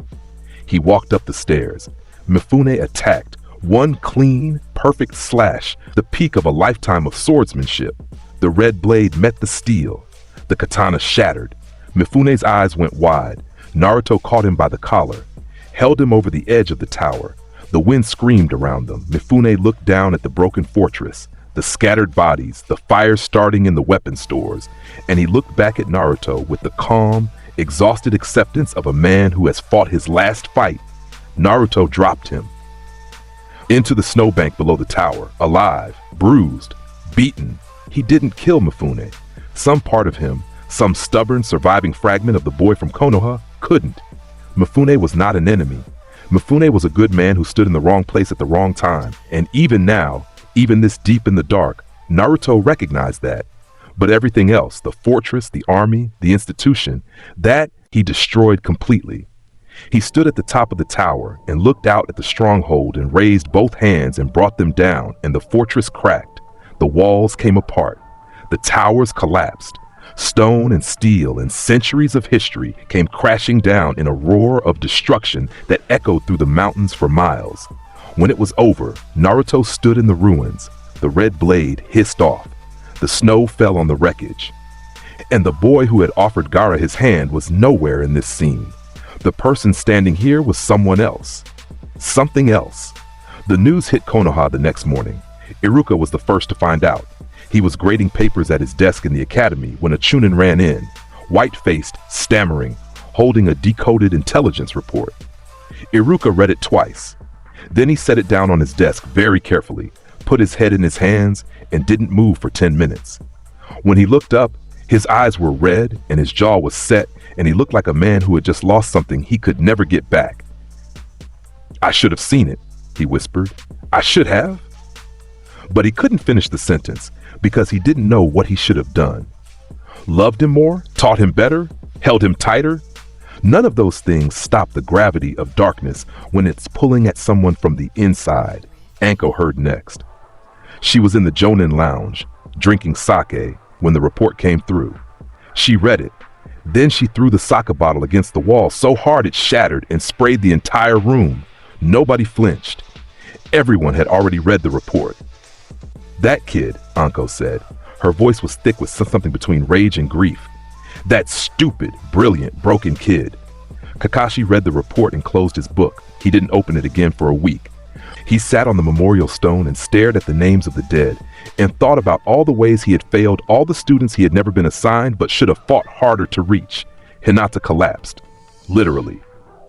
Kiba caught her. She cried, silent, shaking, gut-wrenching sobs for an hour. Then she stood up, dried her eyes, and said, "He's still in there. I refuse to believe he's gone." Kiba looked at her and for once had nothing to say. Shikamaru was in the Hokage's office when the report came in. He was the only one who didn't react visibly. He read it, set it down, looked at the third Hokage, old, diminished, sitting in his chair with the weight of a world he could no longer carry. "We did this," Shikamaru said quietly. "The village, the council, the system. We took the most powerful person in the world and we starved him of everything he needed until the only one willing to feed him was a monster." Hiruzen said nothing. There was nothing to say. In Suna, Gaara received the report and read it alone in his office. The sand around him was agitated, swirling, rising, falling, responding to emotions that Gaara had only recently learned to feel. He set the report down. He looked out the window at the desert. "You saved me," he said to the empty room. "You held out your hand and you saved me. And I could not do the same for you." A single grain of sand lifted from the gourd on the floor and hovered in the air between Gaara and the window, spinning slowly, catching the light. Then it fell. News spread. The shinobi world reacted the way the shinobi world always reacts to seismic change, with fear, confusion, and a desperate scramble to figure out what came next. The hero of the Fourth Great Ninja War, the man who had stopped the Zetsu army with a wave of his hand. The Jinchuriki who had changed the very definition of what one shinobi could do. That man had just destroyed the most fortified military installation in the world, cut off the Raikage's arm, and declared himself the sword of a new empire. Civilians who had celebrated him months ago locked their doors. Shinobi who had fought beside him checked their exits. The word spread through tea houses and taverns and mission desks across 3 continents, and it was always the same. Naruto Uzumaki was gone. Something else wore his face now. And that something had a red blade and gold eyes and absolutely zero intention of stopping. Sasuke Uchiha heard the news in the ruins of an Otogakure safe house 3 weeks after the Land of Iron. He was alone. He was always alone by then. Years of hunting down the remnants of Orochimaru's network, dismantling bases, eliminating threats that would have required entire ambush squads. His path had been solo since the war. His redemption, if that's what it was a quiet one. No parades, no forgiveness ceremonies. Just the work. Day after day, he read the intelligence scroll, read it again. Then he burned it and sat in the dark for a long time. Sasuke and Naruto had never been close the way they were in other timelines. Different teams, different paths. But they had fought in the same war. They had recognized something in each other. The same loneliness, the same rage, the same fundamental question of whether power was a gift or a curse. There had been a quiet respect between them, a mutual acknowledgement that they were the 2 strongest shinobi of their generation, and that this meant something, even if neither of them could articulate what. Now one of them had crossed a line that couldn't be uncrossed. Sasuke stood up. He picked up his sword. He walked out of the safe house and headed toward Konoha. He arrived 3 days later, and the first person he found was Temari. She was in the apartment. Their apartment, hers and Naruto's. 8 months pregnant, alone. The walls were covered in letters, their letters, years of them, pinned to a corkboard in the kitchen. The ramen cups were still on the counter. The messenger hawk was still on its perch. Everything looked exactly the same as it had when Naruto lived there, except that the person who had made it a home was now a war criminal, and the woman carrying his child was sitting at the kitchen table with a cold cup of tea and eyes that had been crying for days. Sasuke stood in the doorway. He didn't knock. She didn't ask him to. "You know where he is," Temari said. She didn't look up. "The Valley of the End. Intelligence reports have him there. He's waiting." For what? For someone to come. He knows someone will. Temari looked at Sasuke. Her teal eyes were red-rimmed and absolutely completely tired. "I'm going." "You're 8 months pregnant." "I know what I am. I'm going." Sasuke studied her for a long moment. He saw the set of her jaw. He saw the steel in her spine that no amount of grief could bend. He saw a woman who was not going to that valley to fight. She was going there to look her husband in the eye and either pull him back or say goodbye. And she was going whether Sasuke came with her or not. "Then we go together," Sasuke said. They traveled fast. Sasuke carried her across the roughest terrain, not because she asked, but because the clock was ticking, and he was the fastest thing alive that wasn't Naruto. They didn't talk much. What was there to say?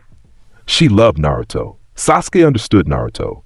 Both of them were heading toward a place where one of those things might be enough, and the other might have to be a weapon. The Valley of the End. Rain. Heavy, cold, relentless rain that turned the world gray and washed the color out of everything. The 2 massive statues, Hashirama Senju and Madara Uchiha, loomed over the valley like judges at a trial that had already been decided. The river between them ran high and fast, churning white over black rocks. Naruto stood at the base of the Hashirama statue. He was dressed in black. The lightsaber hilt was clipped to his hip. His arms were at his sides. His blonde hair was plastered to his face by the rain. And his eyes, gold, fully gold, the blue completely gone, stared out across the valley like a man waiting for the last act of a play he'd written himself. Temari and Sasuke landed on the far side. The rain hit them immediately. Temari's hand went to her stomach. Instinct, protection, the universal gesture of a mother shielding the life inside her. Naruto saw her. Something moved in his face, quick, deep, the tectonic shift of an emotion too big for the mask he was wearing. Then it was gone. "You shouldn't be here," Naruto said.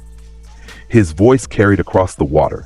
The voice of someone who had practiced not feeling until the practice became permanent.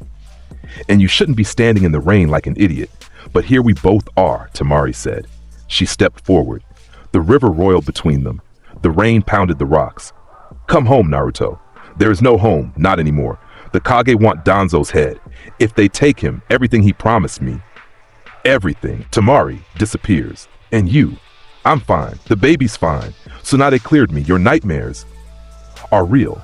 I have seen your death. Every night, over and over. I watched you die. I will not. He caught himself. His jaw tightened. He started again. I refuse to let that happen. Danzo has the knowledge, the dark techniques, the power to stop death itself. If I protect him, he gives me what I need. If I lose him, I lose you. You've already lost me, Naruto. The words hit him like a physical blow. His whole body shifted. A flinch, a crack in the armor, a flash of the boy underneath. Tamari walked closer. The water splashed around her sandals. Her voice was breaking, but her legs held steady, each step deliberate, each word aimed at the one part of him she still believed was listening. Naruto, you're breaking my heart. Come away with me. Stop this. Leave Danzo. Leave the Empire. Leave all of it. We'll go somewhere, anywhere. I don't care where. Just stop, please. His face twisted. For a moment, one aching, terrible moment, his eyes flickered. Gold to blue. Just a flash. Just a heartbeat. The boy in there, the real one, reaching for the surface. Then the gold came back. Solid. Final. I brought peace, freedom, justice, and security to my new empire, Naruto said.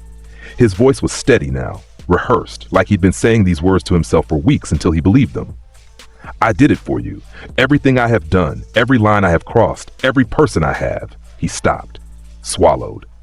For you. Tamari shook her head. The tears mixed with the rain on her face, and it was impossible to tell where one ended and the other began. I don't know you anymore.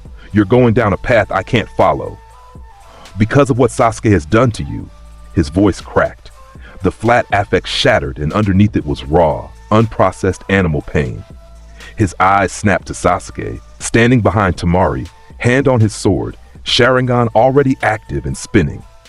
The paranoia, Anakin's paranoia, the force-amplified terror that the people you love are being taken from you by the people they trust more, detonated behind those gold eyes like a bomb going off in a closed room. You brought him here to kill me, Naruto said. It wasn't a question. Naruto, no. Tamari started.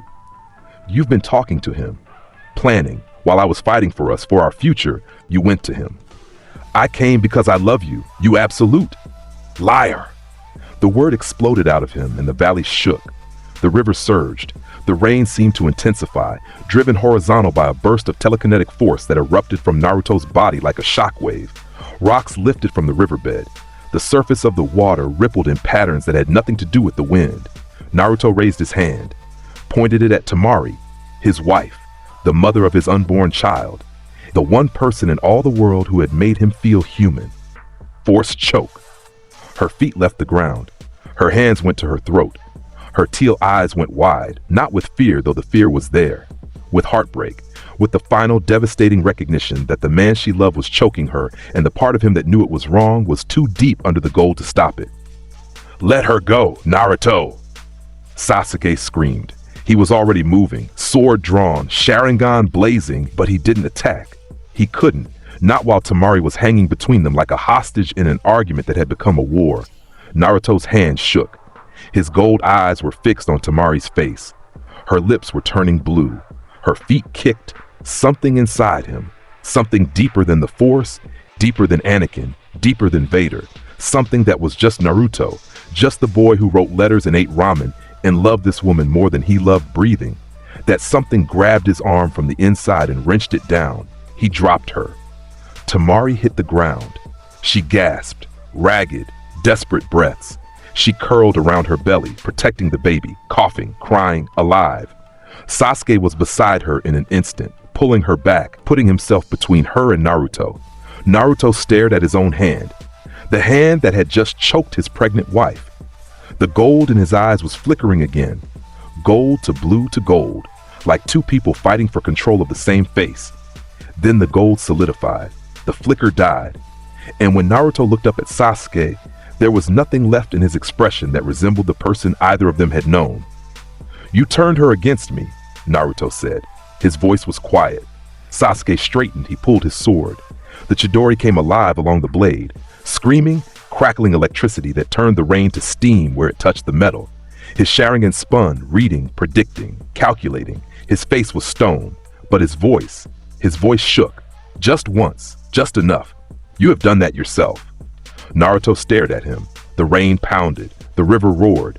The statues of Hashirama and Madara watched with empty stone eyes that had seen this valley break men before and would see it again. Sasuke adjusted his grip. The Chidori screamed. I will do what I must. Naruto's hand went to his hip. The lightsaber hilt came up. His thumb found the switch. Snap hiss. The red blade ignited, and the sound cut through the rain like a death sentence, the crimson light turning every raindrop around it to steam, painting the valley in shades of blood and shadow. His lip pulled back from his teeth. You will try. Sasuke moved first. He was fast. Genuinely, absurdly fast.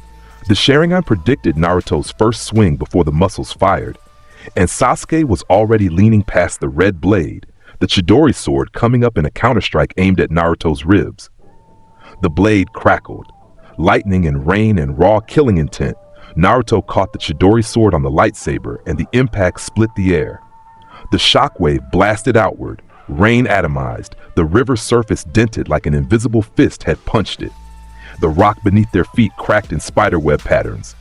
The sound was indescribable, a shrieking, tearing electric scream of two impossible energies colliding. They held the lock for 1 second. 2. Then Naruto pushed and Sasuke flew backward, his feet carving grooves in the wet stone, his sword arm straining against a force that should not exist. Naruto pressed. He swung the red blade in combinations that weren't from this world. Overhand strikes, lateral sweeps, lunging thrusts, each one powered by chakra and the force and the bottomless rage of a man who had decided that everyone he loved was being taken from him. The red blade was a blur. The hum became a scream. Every strike that hit the ground carved trenches in the rock that hissed with steam. Sasuke deflected, dodged, read, adapted. The Sharingan was working overtime. 3 tomoe spinning so fast they blurred, predicting each slash a half second before it arrived.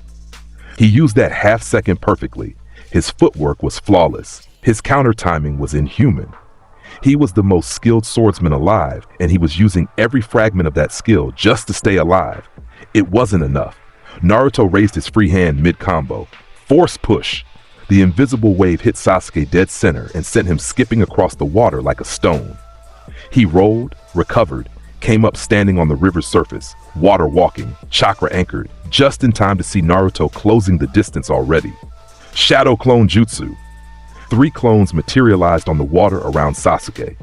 Each one drew a lightsaber, because of course the clones had lightsabers, because when the universe decides to make something unfair, it goes all the way. 3 red blades in the original, 4 snarling beams of red light converging on Sasuke from every direction. Sasuke's Mangekyo Sharingan activated. The pattern bloomed in his eyes, black pinwheel on red, and reality bent around him. Amaterasu! Black flames erupted along the surface of the river, catching 2 clones and erasing them in fire that burned like the void between stars.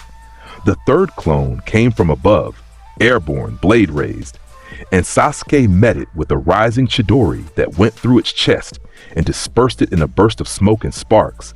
But Naruto was already there. Through the smoke, the red blade came down in a vertical slash that Sasuke blocked with his Chidori sword at the last possible instant. The impact drove him into the water up to his knees. The river cratered around them, a perfect circle of displaced water, a pocket of dry riverbed surrounded by walls of suspended liquid that hung in the air because Naruto's telekinetic force was so massive it was warping the physics of the environment around them. Susanoo! Sasuke's chakra flared. The violet ribcage materialized around him, spectral bones of pure energy, a giant skeleton forming like armor made of willpower. It grew, ribs, arms, a torso, a skull, the imperfect Susanoo rising from the river like a demon clawing its way out of the underworld. Naruto looked up at it. The violet giant loomed over him, chakra blade raised, spectral eyes burning with Sasuke's fury and grief, and the absolute determination to end this before it got worse. The Susanoo's blade came down. Naruto caught it. One hand, open palm. The telekinetic force rippled outward from the point of contact. Shockwave on shockwave. the water of the river exploding outward in every direction, the cliff walls cracking, the statues of Hashirama and Madara shuddering on their foundations. The Susanu's blade pressed down with the force of a tailed beast bomb, and Naruto held it with the force of a man who had moved oceans and crushed fortresses and was not, under any circumstances, going to lose this fight. He pushed the blade back. The Susanu staggered, a spectral giant lurching backward, Sasuke's concentration fracturing inside it. Naruto raised both hands. Force crush!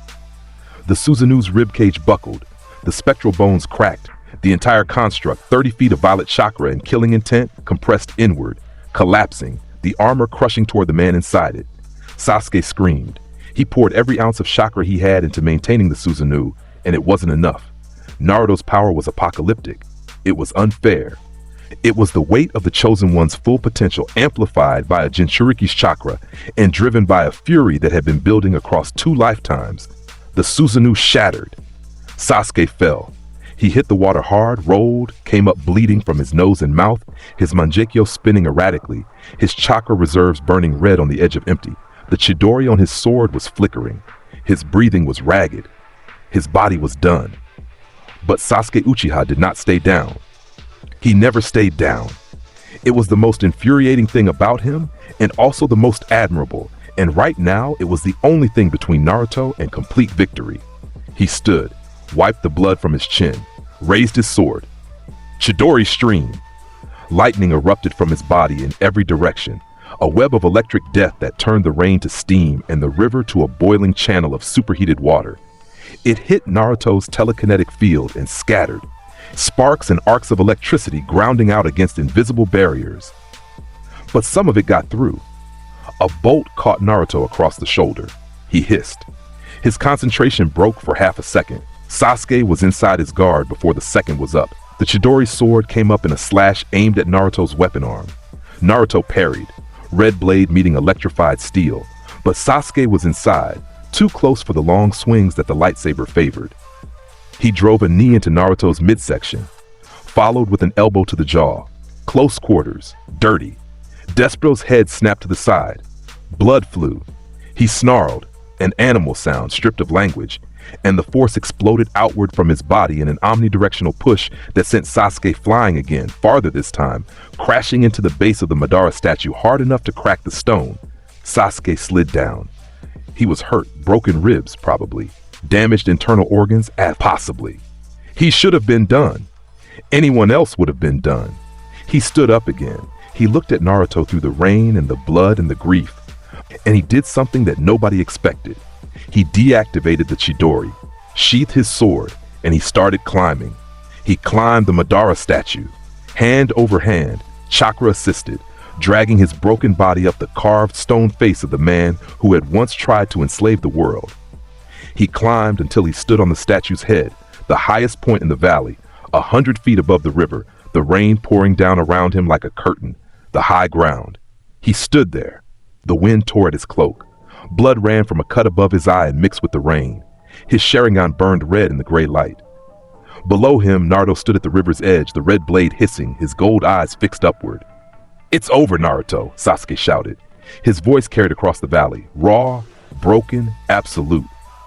"I have the high ground." Naruto stared up at him. The rain hit his face. The red blade hummed. Inside him, every memory that Anakin Skywalker had left behind was screaming. Screaming that he had been here before, that this was the same moment, the same mistake, the same leap that had cost him everything. But Naruto Uzumaki had never listened to good advice in his life. "You underestimate my power." He jumped. It was a force-enhanced leap. 100 feet straight up, powered by telekinetic thrust and raw chakra, the red blade raised above his head in a killing strike. He rocketed towards Sasuke like a missile made of rage and grief, and the absolute refusal to accept that he could lose. Sasuke moved. It was one motion. The kind of strike that a swordsman practices 10,000 times and uses once. He drew his blade. He stepped. The Chidori screamed along the edge for one final, devastating instant. The cut took both of Naruto's legs below the knee, his left arm just above the elbow. The lightsaber spun away, deactivating midair, the hilt vanishing into the rain. Naruto's scream, The scream ripped out of him as he fell. It was agony. It was betrayal. It was the sound of a man who had reached for everything and had it taken in a single stroke. He crashed onto the rocks at the edge of the riverbed. His remaining body skidded across the wet stone. The friction, the chakra still burning in his system, the energy discharged from 2 hours of continuous combat at this level, ignited his clothing, his skin. He was on fire, burning on the rocks by the water, broken, dismembered. His mouth was open, but the screams had turned to something worse, a high, keening wail that was barely human. Sasuke jumped down. He landed near Naruto's body.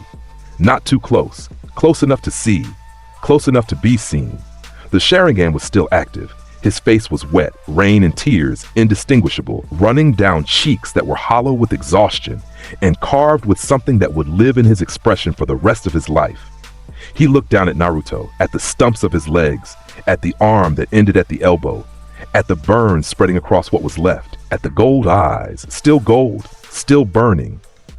Even now, even like this, staring up at him with a hatred so pure it was almost beautiful. "You were the chosen one," Sasuke said. His voice broke on every word.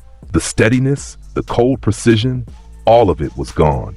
What was left was just a man standing in the rain looking at the ruins of someone who should have been the best of them.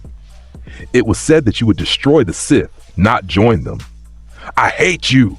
Naruto screamed from the rocks. The fire licked at his flesh. The rain hissed against the burns.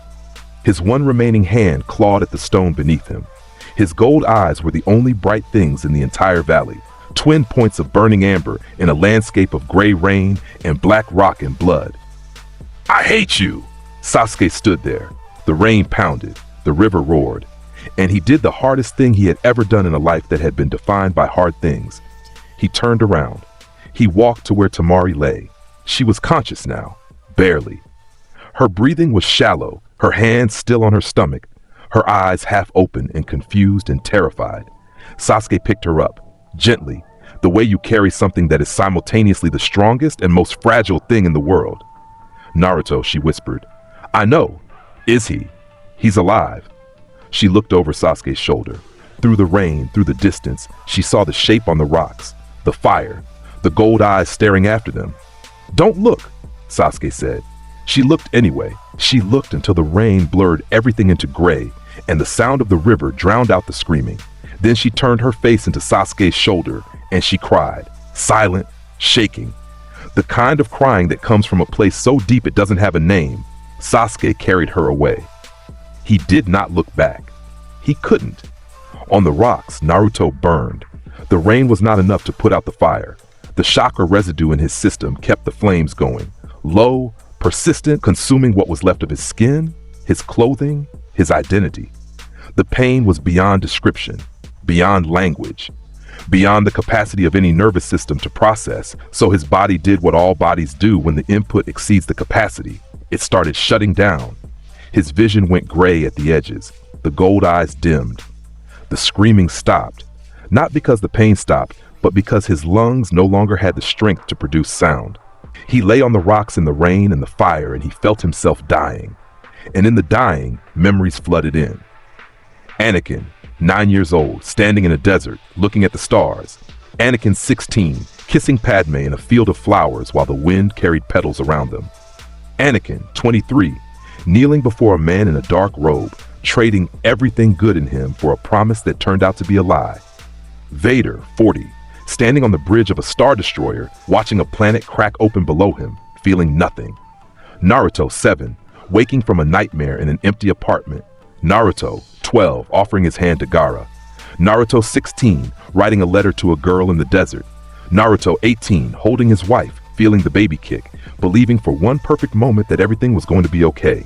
2 lifetimes, 2 falls, the same broken story told twice, because the universe has a cruel sense of symmetry and some souls are too bright to burn once. Footsteps, in the rain, on the rocks, moving toward him with the measured, unhurried pace of someone who knows exactly what they're going to find. Danzo Shimura looked down at what was left of Naruto Uzumaki. He didn't flinch. He didn't grieve. He assessed. The bandaged face was impassive. The single visible eye moved across the damage, the missing limbs, the burns, the failing organs. "Bring the medical team," Danzo said. His voice carried into the rain, and from the tree line, root operatives emerged like ghosts. They had been there the whole time, watching, waiting. Danzo had known this would happen. Perhaps not the specifics, but the shape of it, the confrontation, the fall, the broken body. He had planned for this the way he planned for everything. Not with hope, but with infrastructure. They carried Naruto on a stretcher. Carefully. Not out of compassion, but out of investment. A broken weapon is still a weapon if you have the technology to reforge it. The lab was underground, deep. The kind of facility that appears in no blueprints and answers to no oversight committee. The lighting was sterile and white, and the walls were lined with equipment that blurred the line between medical science and something darker. They laid Naruto on the table. His remaining eye, the gold had faded. His eyes were a murky amber now. The color of dying coals, stared at the ceiling without seeing it. His breathing was rapid and shallow. His heartbeat was erratic on the monitors. He was dying. Slowly, stubbornly, in the way that Jinchuriki die. The QB fighting to repair damage faster than the damage could kill, and losing. Danzo stood over him. Begin. The process took 12 hours. The medics, root loyalists, every one of them, operating under absolute secrecy, worked in silence. They cleaned the burns. They sealed the stumps. They grafted material, synthetic, chakra conductive, developed over years in Root's research division for exactly this purpose, onto the ruined body. The legs came first. Black, heavy, articulated at the knee and ankle, sealed with chakra circuits that connected to Naruto's own system. They were stronger than flesh, faster than flesh. They felt nothing. The arm came next, the left gone above the elbow, replaced with a prosthetic of black steel and compressed seal arrays. The fingers moved with precision beyond any human hand. The grip strength could crush stone, then the chest, the lungs, damaged by fire and smoke, and the sustained impact of 2 hours of apocalyptic combat. A breathing apparatus, a chest plate of black armor that expanded and contracted with rhythm, pushing air into lungs that could no longer pull it themselves. Then the mask. It was built to fit his face. Black, angular. A visor of dark material that hid the eyes behind it. It sealed around the lower jaw, connected to the breathing apparatus, created a closed system of filtered, pressurized air that would keep him alive as long as the seals held. The last piece went on. The mask sealed with a hiss that echoed in the silence of the lab. The monitors adjusted. The heartbeat stabilized. The breathing changed, in, out, slow. A sound that filled the room the way a funeral drum fills a church. Danzo stood at the foot of the table. The root operatives lined the walls. Nobody spoke. Nobody breathed. On the table, the body was still. The black armor covered everything. Legs, torso, arm, face. There was nothing visible of the boy underneath. Nothing of the blonde hair, the blue eyes, the grin, the warmth. All of it was sealed under black metal and dark intention and the certainty of a machine that existed for one purpose, to keep a broken man alive long enough to be useful. Then the hand moved. That? The black prosthetic hand, the right hand, the one that was still flesh underneath the gauntlet, clenched into a fist. The fingers tightened. The table groaned under the pressure. The body sat up. The breathing was the only sound. In, out, in, out. The mask turned, left, right, surveying the room with eyes that nobody could see behind the dark visor. Where is Tamari? The voice was wrong, deep, modulated, filtered through the mask's vocoder into something that was Naruto's voice, the way an echo is a sound. Similar, but hollow, empty, coming from too far away to be real. Safe, Danzo said carefully. She is alive. Where is she? In Konoha, under medical care, the child. The table crumpled. The black hand crushed the metal frame like it was paper. The body stood, the legs held. The breathing was steady, in, out, but there was something underneath it, a vibration, a pressure, the force gathering in the room like a storm deciding where to strike. It seems, Danzo said, and his voice was soft and absolutely without fear, because fear was an emotion and Danzo had long ago replaced his emotions with strategy, that in your anger, you frightened her. She is recovering. The child will be born safely. I have seen to it. The mask stared at Danzo. I frightened her? Yes. The silence stretched. The breathing continued. In, out, the rhythm of a machine that had replaced a man, then the scream. It came from inside the mask, distorted by the vocoder into something inhuman. The force erupted from the black armored body in a wave that shattered every piece of equipment in the lab. Monitors, surgical tools, lights, walls. The root operatives were thrown like rag dolls. The ceiling cracked. The floor buckled. The scream went on and on and on, carrying with it every piece of grief and rage and self-hatred that Naruto Uzumaki possessed.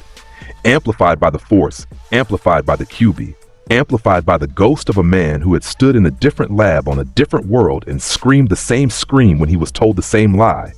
The scream died. The room was wreckage. Danzo stood untouched, a root barrier seal flickering around him, activated a half second before the wave hit. Smart, prepared, always prepared. The black figure stood in the center of the destroyed lab. The breathing resumed. In, out. The hero of the leaf was dead. The boy who ate ramen and grinned and loved too hard and burned too bright, dead. The husband who wrote letters and held his wife and felt his baby kick and believed the world could be saved, dead. What stood in his place was 6 feet of black armor and dark chakra and breathing and a grief so dense it bent the air around it like gravity. The mask showed nothing. The visor reflected the flickering lights of the ruined lab. The force moved around him like water around a stone. Constant, heavy, inescapable. Danzo adjusted his robes, straightened his cane, looked at the armored figure with the satisfaction of a man who has spent his entire life building a weapon and has just watched the final piece click into place. What is thy bidding, my master? The vocoder stripped the words of everything human and left only obedience. Danzo smiled, the smile of a man who has won. There is much work to do. The black figure turned. The legs moved, heavy, measured, each step echoing through the ruined lab with a weight that had nothing to do with the armor and everything to do with the absence of the person who used to walk in that body. At the door, the figure paused. The child, the vocoder said. When the child is born, I want to know. A pause. Then quietly, from behind the mask, from underneath the armor, from the last surviving fragment of Naruto Uzumaki that the darkness had not yet consumed. Please. Danzo looked at the armored back. Something flickered in his one eye. Not compassion, not guilt, but perhaps the faintest shadow of recognition that what he had built came at a cost that could never be measured. You will know, Danzo said. The figure walked through the door, down the corridor, up the stairs, into the night. The rain had stopped. The sky was clear. The stars were out, millions of them, cold and distant, indifferent to the tragedy playing out beneath them. The armored figure stopped at the edge of the village. Konoha spread out below, warm lights, quiet streets. The Hokage monument lit by moonlight was the faces of 4 leaders watching over a village that would never be the same. The breathing filled the silence. In, out, in, out. Darth Vader stood in the dark and looked at the stars and remembered nothing, felt nothing, was nothing. Just the breathing, just the armor, just the endless, crushing, inescapable weight of what he had become. And somewhere in a hospital room in Konoha, Tamari lay in a bed with her hand on her stomach, feeling her baby kick, staring at the ceiling, and whispering a name that no longer belonged to anyone alive. Naruto. The baby kicked. The moon moved across the sky. The breathing continued. This is how legends end. Not with a battle cry, not with a victory speech, not with the hero standing on a mountain with the sun behind him and the world at his feet. They end with a man in a machine, breathing air he can no longer taste, looking at a sky he can no longer feel, carrying a love so heavy it broke him, and a power so vast it consumed everything it was supposed to protect. They end with the sound of a respirator in the dark. They end with a name no one speaks anymore, because the person who carried it is gone, and what replaced him doesn't remember how to answer to it. Naruto Uzumaki was the strongest shinobi who ever lived. Darth Vader is what's left, and the breathing goes on. Through the night, through the silent streets of a village that has already begun to forget the boy and learn to fear the machine.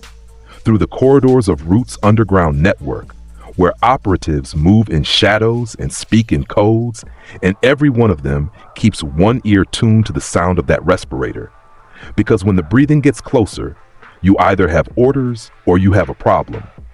And both of those things look the same when they're wearing black armor and carrying a blade that hums like a death sentence. Danzo did not wait. He did not give Vader time to grieve or adjust or stare at himself in whatever reflective surface the visor allowed. Grief was a resource to Danzo, like chakra, like manpower, like fear. You didn't let it sit idle. You aimed it. The first mission came 3 hours after the armor sealed, a compound in the northeastern forests of the Land of Fire. 3 hours from Konoha by standard shinobi travel. 45 minutes by the route Danzo's intelligence had mapped.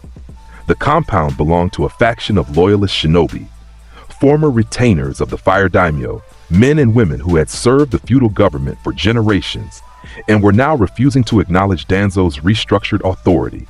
They had fortified themselves behind walls of reinforced timber and layered barrier seals. They had supplies for 6 months. They had 37 combatants, 11 of whom were Jonin rank, 2 of whom had fought in the last war and survived.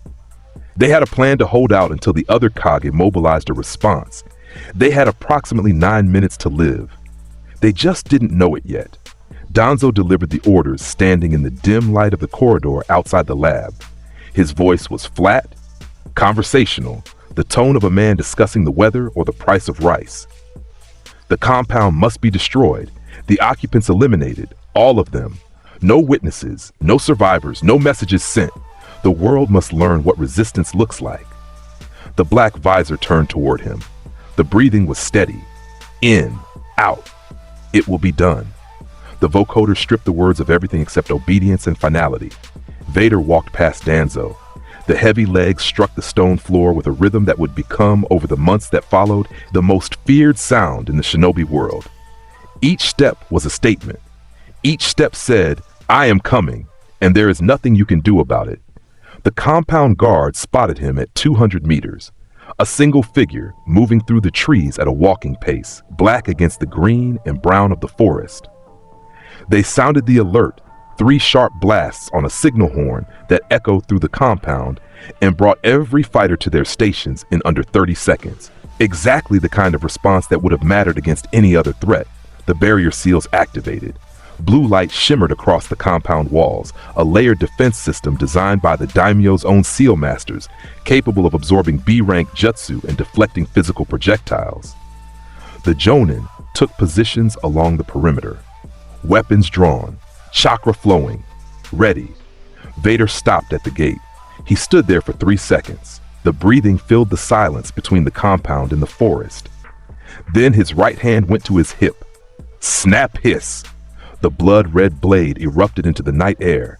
Its light cut through the darkness like a wound in the world itself, casting crimson shadows across the trees and the gate, and the faces of the guards who were, at that exact moment, beginning to understand that their barrier seals were not going to be enough.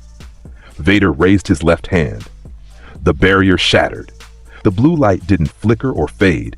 It burst, exploding outward in fragments of scattered chakra that rained down on the compound like electric snow. The seal masters inside felt it like a punch to the chest. 3 of them dropped to their knees. 1 passed out entirely. A barrier system that had taken 6 months to construct and was designed to withstand a sustained assault from a team of Anbu had been destroyed in a single gesture by a man standing 60 feet away. The gate came next. Vader closed his fist.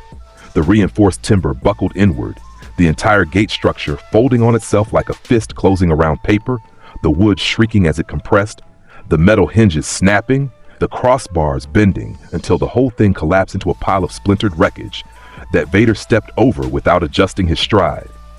Inside, the first Jonin charged. His name was Takeshi. He had served the daimyo for 15 years. He specialized in fire jutsu. He threw the biggest technique he had, a great fireball that roared across the compound yard with enough heat to melt stone. Vader walked through it. The fire parted around him, pushed aside by the force, redirected, flowing past his armored body like a river diverting around a boulder. Takeshi stared. The fireball dissipated behind Vader in a wash of heat and embers, and Vader was already there, in front of him, the red blade humming at his side. 1 swing. The blade passed through Takeshi's midsection without slowing. The man dropped in 2 halves before his brain could process the signal from his dying nerves. The cauterization was instant. No blood, just the fading smell of superheated flesh and the hiss of the red blade. The compound erupted. Shinobi came from every direction. from the rooftops, from the doorways, from behind the supply caches and the reinforced walls. Weapons and jutsu and chakra-enhanced fists, all of it aimed at the black figure in the center of the yard. Vader raised his left hand. Force push. The concussive wave hit the line of attackers from the right like an invisible wall traveling at terminal velocity. 7 shinobi, 4 of them Jonin rank, all of them mid-charge, mid-attack, fully committed, went airborne. They slammed into the compound's eastern wall, hard enough to leave human-shaped craters in the reinforced timber. 3 of them were dead on impact. 2 more were unconscious with injuries that would kill them within minutes. The remaining 2 hit the ground, gasping, broken, and Vader was already past them.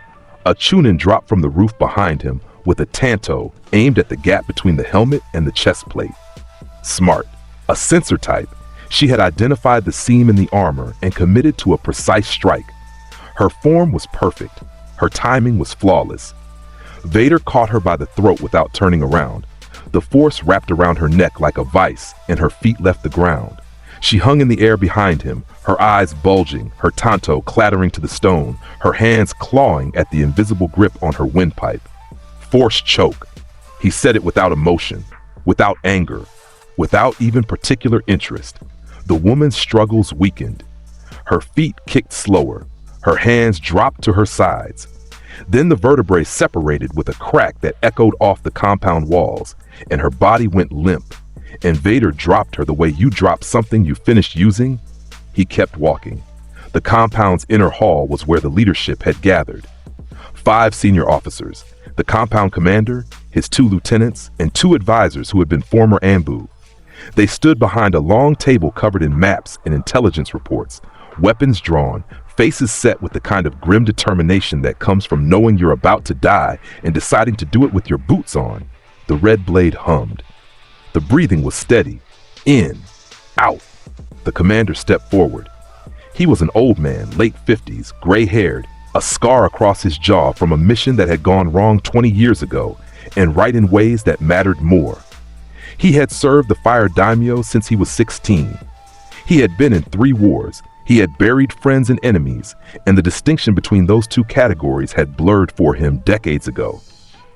"You were supposed to be the best of us," the commander said. His voice was steady. "Minato's son, the hero of the 4th War.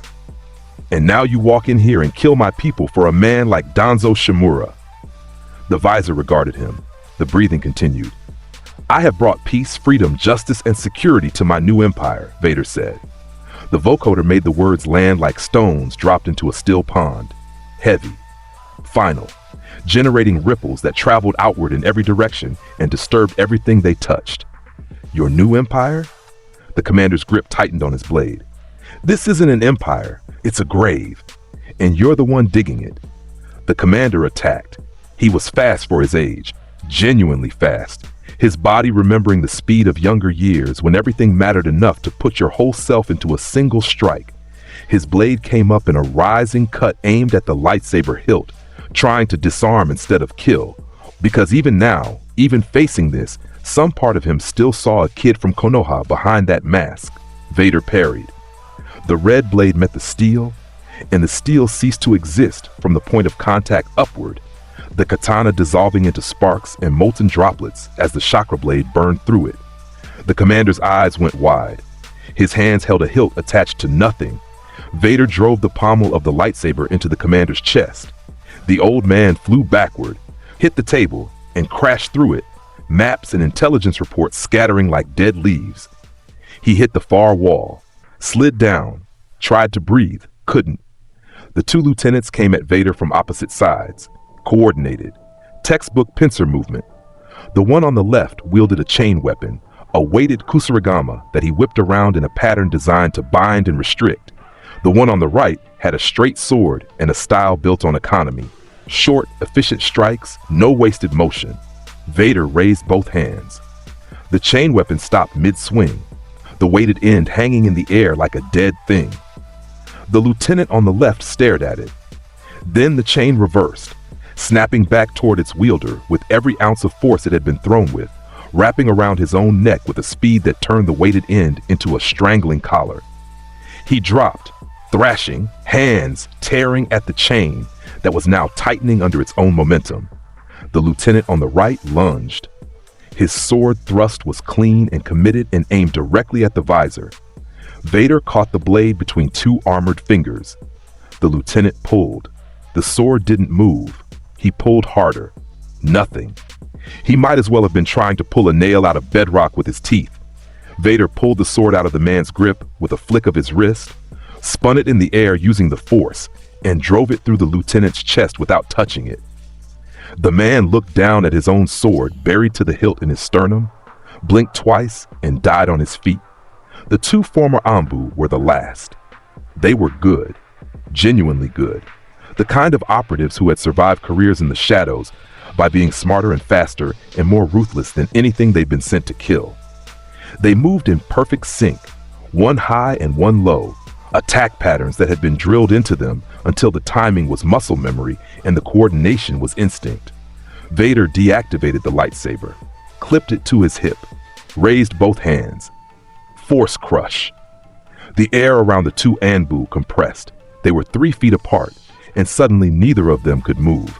Their arms pressed to their sides, their legs locked together, their bodies squeezed by invisible force from every direction at once.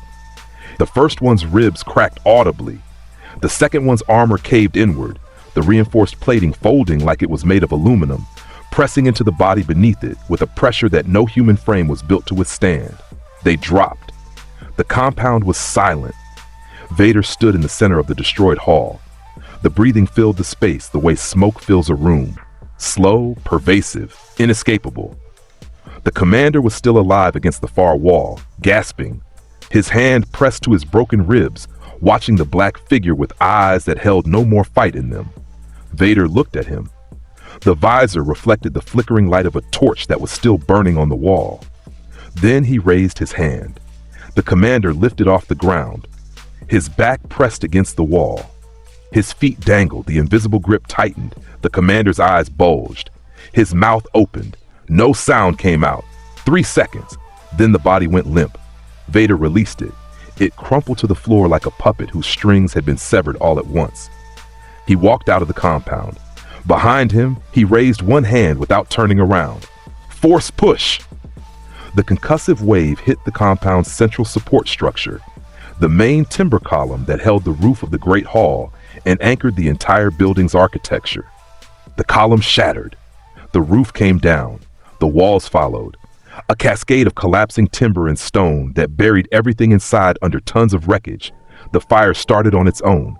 Broken torches igniting splintered wood, the flames catching fast in the dry timber, spreading, consuming. Within minutes, the compound was a pyre. Within an hour, it would be ash.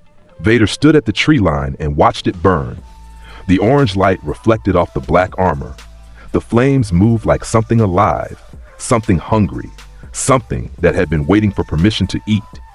The breathing continued. In, out. He turned and walked back into the forest. Behind him, 37 people who had believed they were worth fighting for became smoke and ember, and a story that would be told in whispers across the land of fire for the next decade. 3 hours later, Vader stood in Danzo's office. One sentence. It is done. Danzo nodded. He didn't ask for details. Details were for reports, and reports were for people who needed to be convinced. Danzo already knew what his weapon could do. He simply needed it aimed. Good, Danzo said. There will be more. There were more. There were always more. Tamari's son came into the world screaming. It was a sound that the nurses in the Konoha hospital would talk about for years. This raw, furious, absolutely unignorable sound that punched through the walls of the delivery room and reached 2 floors down, where a young nurse who had been eating her lunch set down her chopsticks and started crying without understanding why. Something in that cry carried information that bypassed the brain and went straight to the gut. This was a child who had been born fighting, who had entered the world with his fists clenched and his voice at full volume, and who intended to be heard whether the world was ready for him or not. Tsunade delivered him. Her hands were steady the way only Tsunade's hands could be steady. Decades of being the best medic alive turned into muscle memory that even emotional devastation could not override. She placed the boy on Tamari's chest. Blonde hair, blue eyes. Already squinting at the light like it had personally offended him, Tamari held her son. One arm cradling him, one hand on his back, her face pressed against the top of his head. She breathed him in. She memorized the weight of him, the warmth, the way his tiny hand curled around her finger with a grip that was already strong enough to make her smile. She named him Shinachiku. Shinachiku, she said. The word came out soft, the softest thing she had said in months. She looked at her son and the tears ran down her face, and her smile was real and devastated and beautiful in the way that only the last beautiful thing can be. Tsunade watched from the corner of the room. She had seen the vitals. She had run every scan.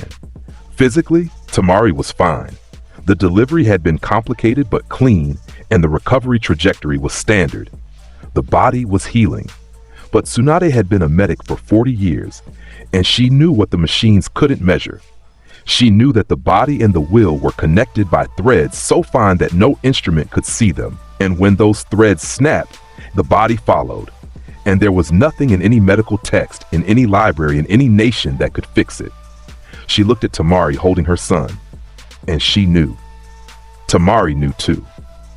She had known since the Valley of the End, since the moment she watched the man she had built her entire future with raise his hand toward her throat and felt the air leave her lungs and the love leave the room, and something inside her snapped so cleanly and so completely that she heard it, actually heard it, like a bone breaking behind her sternum. She held Shinachiku for 1 hour. She fed him. She sang to him, a Suna lullaby, the one her mother had sung before the desert took her, the one that went something about the wind carrying sand across the stars and the stars carrying light back to the sand, a closed loop, an endless exchange between things that were too far apart to touch but found a way to reach each other anyway. Shinachiku fell asleep on her chest. His breathing was warm and small and human, and it was the most perfect sound Tamari had ever heard. And she pressed her lips to his forehead and whispered something that the monitors didn't catch and the nurses didn't hear, and that existed only in the space between a mother and her son in the last hour they would ever share. She went in the night. The monitors registered the change at 3:47 a.m., heart rate declining, blood pressure dropping, respiration slowing in a pattern that didn't match any medical emergency, because this wasn't a medical emergency. This was a departure. This was a woman whose heart had been broken so thoroughly that the physical organ eventually agreed with the one and decided to stop. Tsunade was in the room in under a minute. She worked on Tamari for 27 minutes. Chakra-enhanced resuscitation. The strength of 100 seal pulsing green light into a body that was pulling away from life the way a tide pulls away from shore. At 4:14 a.m., Tsunade stopped. She sat on the edge of the bed. She looked at Tamari's face. Peaceful, finally peaceful. The lines of tension and grief and exhaustion smoothed away, leaving behind the face of the sharp, proud, brilliant woman who had once sat on a roof eating rice balls with a boy who made her laugh. "I'm sorry," Tsunade said to the empty room. Then she covered Tamari's face with the sheet and walked into the corridor and didn't stop walking until she was on the roof of the hospital, where she put both hands on the railing and gripped it hard enough to dent the metal and screamed into the wind. Sasuke was in the corridor. He had been there for hours, sitting on the floor with his back against the wall, his sword across his knees, his Sharingan deactivated because he didn't need to see the future to know what was coming. He heard the monitors change. He heard Tsunade run. He heard the 27 minutes of desperate, futile effort that followed. When Tsunade walked past him, her eyes red, her jaw set, her hands still trembling with residual chakra, Sasuke looked at the delivery room door and sat very still for a very long time. He didn't cry. Sasuke Uchiha had burned through his lifetime supply of tears at age 8, watching his family die in a single night. What he did instead was worse. He sat there, and he processed the weight of what had just happened with a cold, complete clarity that left no room for the mercy of denial. Tamari was dead. Naruto was gone. And in the room behind that door, a baby, blonde-haired, blue-eyed, the son of two impossible people, was sleeping alone for the first time in his life, and would be sleeping alone for most of the life that followed. A nurse came out and offered Sasuke a glass of water. He took it. His hand closed around it and the glass cracked down the middle. Water ran between his fingers. He looked at it, set the broken glass on the floor. "Where is the child?" he asked. "In the nursery. He's stable, healthy." Sasuke stood. He walked to the nursery. He stood in front of the observation window and looked at Shinachiku.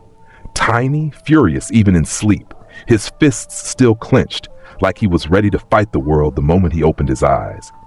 "You look like him," Sasuke said to the glass. "You poor kid."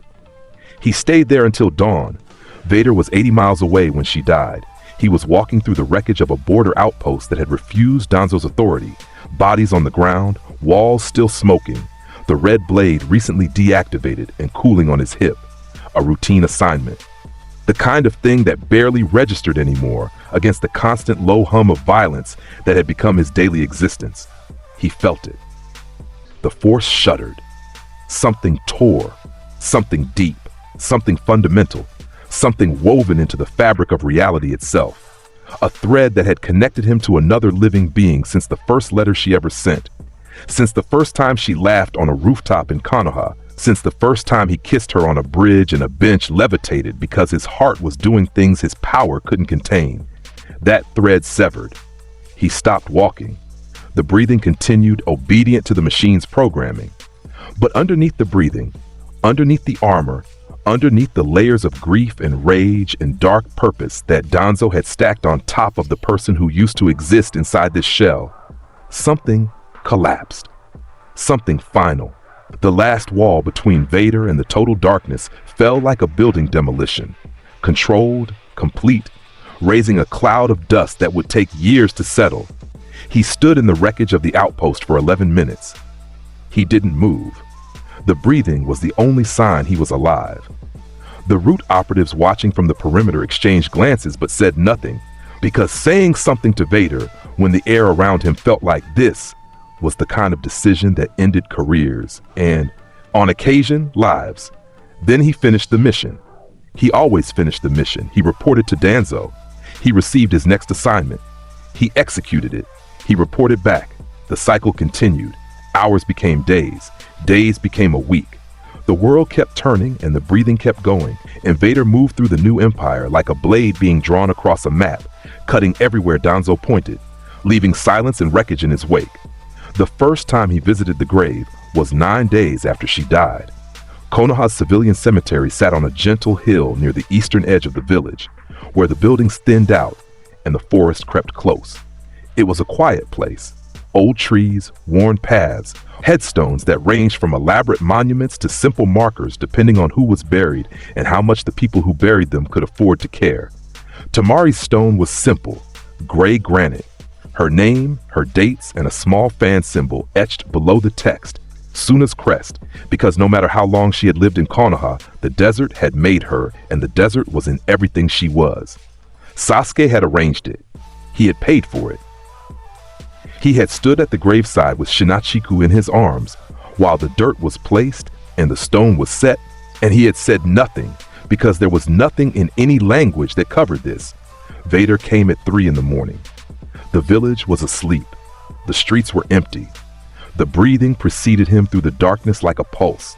And the few people who were awake at that hour, insomniacs, night shift workers, a drunk Chunin stumbling home from a bar, heard it and stayed inside. Because the sound of Vader's breathing in the dark was a sound that your survival instincts responded to before your brain could form a conscious thought. He stood in front of her grave. The armor was black against the darker black of the pre-dawn sky. The visor reflected nothing. The breathing was the only sound, in, out, filling the cemetery with a rhythm that was nothing like a heartbeat and everything like a countdown. He stood there for an hour. He didn't speak. He didn't move. The grass around the grave frosted over. A perfect circle of white ice extending 3 feet in every direction from his boots. The temperature dropping, the air thickening, the force responding to grief so dense it was pulling heat from the environment the way a black hole pulls light. At 4 in the morning, he turned and walked away. The frost remained until the sun came up and burned it off. The groundskeeper found it the next morning and couldn't explain it. He talked about it at lunch. The story spread.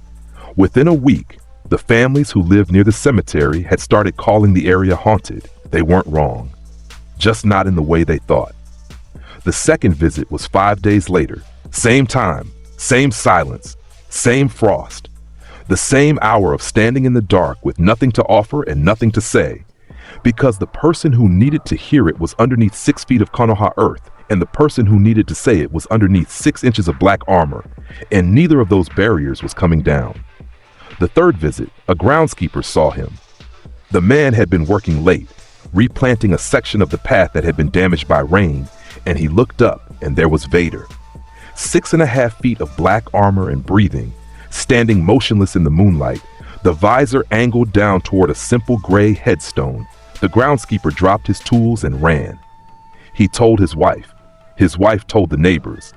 The neighbors confirmed it. They had heard the breathing. They had seen the frost. 3 in the morning, every few days, the black figure came and stood at the grave, and the world went cold and quiet around it. Nobody stopped him. Nobody approached him. Nobody asked what Darth Vader was doing in a civilian cemetery in the dead of night, because asking Darth Vader questions was something that happened exactly once per person, and the person was usually not available for follow-up. This was the last human thing he did. Everything else, the missions, the violence, the steady expansion of Danzo's empire through fear and force, was the machine.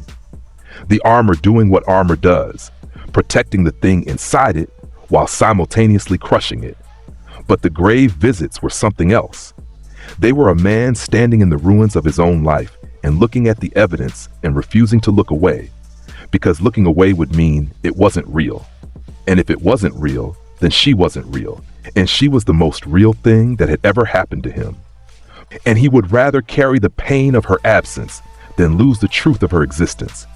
So he stood, and the breathing continued, and the frost spread, and the grave was kept clean, and the stone was kept clear, and nobody knew who was doing it, but nobody had to guess. Danzo took the child. That is the simple version.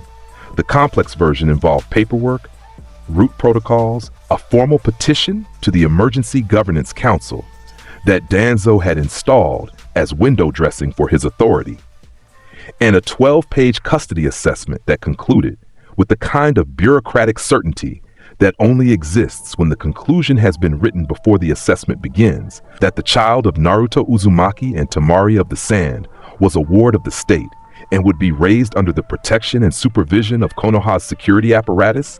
In practice, this meant root. Shinachiku was placed in a facility that appeared on no maps and was staffed by people who appeared on no payroll.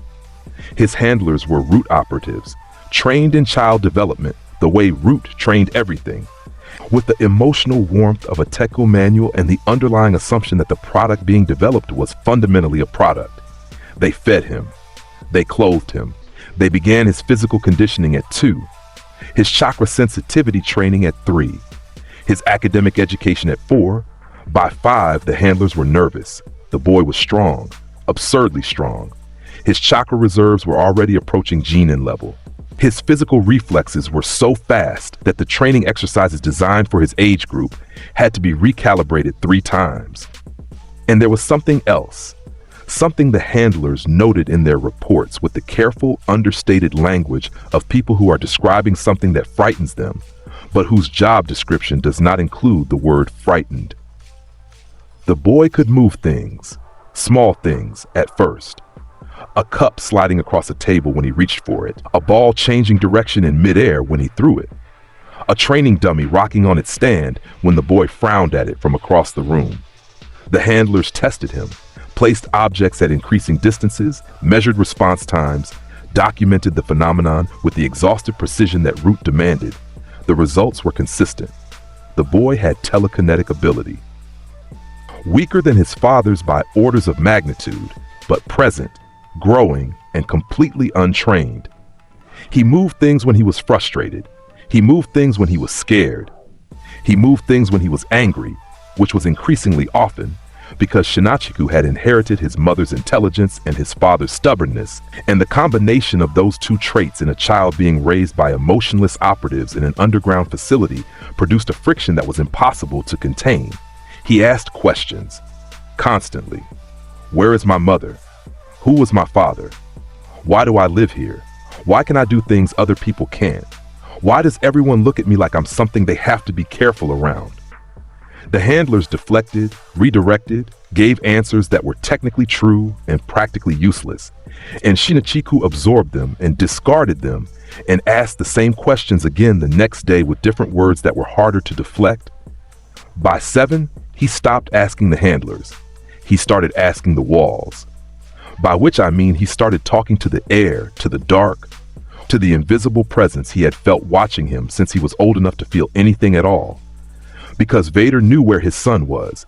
He had always known. The Force connected them the way gravity connects a planet to its sun. Constant, inescapable, operating on a scale that made physical distance irrelevant. Vader could feel Shinichiku across the length of the Land of Fire. He could feel the boy's emotions. The frustration, the loneliness, the growing power, the questions that nobody would answer. He felt all of it, and he stayed away, because the best thing the armor could do for a child was remain at a distance. That restraint held for 8 years. Then Danzo promoted one of the handlers, a man named Sai, blank-faced, root-conditioned, an artist who painted emotions he had been trained never to feel. And Sai made the mistake of filing a report that Vader intercepted. The report recommended beginning Shinichiku's root integration protocol. Emotional conditioning, identity suppression, the systematic dismantling of personality in service of creating a controllable operative. The report described it with detachment as a standard procedure, as a next step in a development program that had always been heading here. Vader read the report in a corridor of the Empire's Central Command. The overhead lights flickered. The walls groaned. 2 operatives standing guard at the end of the hallway took 3 steps backward without deciding to, their bodies responding to a shift in the Force that their conscious minds couldn't identify, but their survival instincts understood perfectly. The report crumpled in his armored fist. The paper compressed into a ball the size of a marble, and the marble compressed further, and then there was nothing, just Vader's closed fist and the faint smell of something that had been paper a moment ago. Danzo received his objection through official channels. A single line delivered by a root messenger who was trembling so hard the scroll rattled in his hands. "The boy is mine. Touch him again and I will dismantle everything you've built, starting with you." Danzo read it. He set it down. He steepled his fingers and stared at the wall for a long time. Then he smiled, thin, brief, a spider adjusting its web. "Reassign the handler," he said. "The boy stays in the program. Adjust the conditioning schedule." Danzo was smart. Danzo was careful. Danzo had survived for decades by understanding power and the people who wielded it. But Danzo had a blind spot. The blind spot was this. He believed, with the absolute conviction of a man who had spent his life controlling others, that the thing he had built could not turn on him, that the machine was the machine, that the armor went where it was pointed. It was a blind spot that Palpatine had shared. And it had killed Palpatine too. Kakashi Hatake had been moving in the margins. That was where Kakashi always lived, in the space between the lines, in the gap between what was official and what was real, in the shadows that the village's leadership cast but never bothered to examine. He had been a soldier his entire life. He had served under 4 Hokages. He had lost everyone he had ever loved, one by one, like cards being pulled from a deck, until the deck was empty, and all that was left was the dealer's hand and the quiet certainty that the game had been rigged from the start. The fall of Naruto Uzumaki had broken something in him that he hadn't known was still intact. He thought the breaking was done. After Obito, after Rin, after Minato and Kushina, after Jiraiya, after the war. He thought there was nothing left to break. He was wrong. He heard the report from the Land of Iron, and something inside him cracked along a fault line he didn't know he had. The kid. The loud, impossible, orange-clad kid who should have been on his team, who should have been his student, who should have been the son he could teach and the teacher he could learn from. That kid had just destroyed a fortress and cut off a Kage's arm and bent the knee to the worst man in Konoha's history. And Kakashi blamed himself. He blamed the system, yes. He blamed the council. He blamed Danzo. But underneath all of that, underneath the rational analysis and the strategic thinking and the carefully constructed detachment that had kept him working for 20 years, there was this.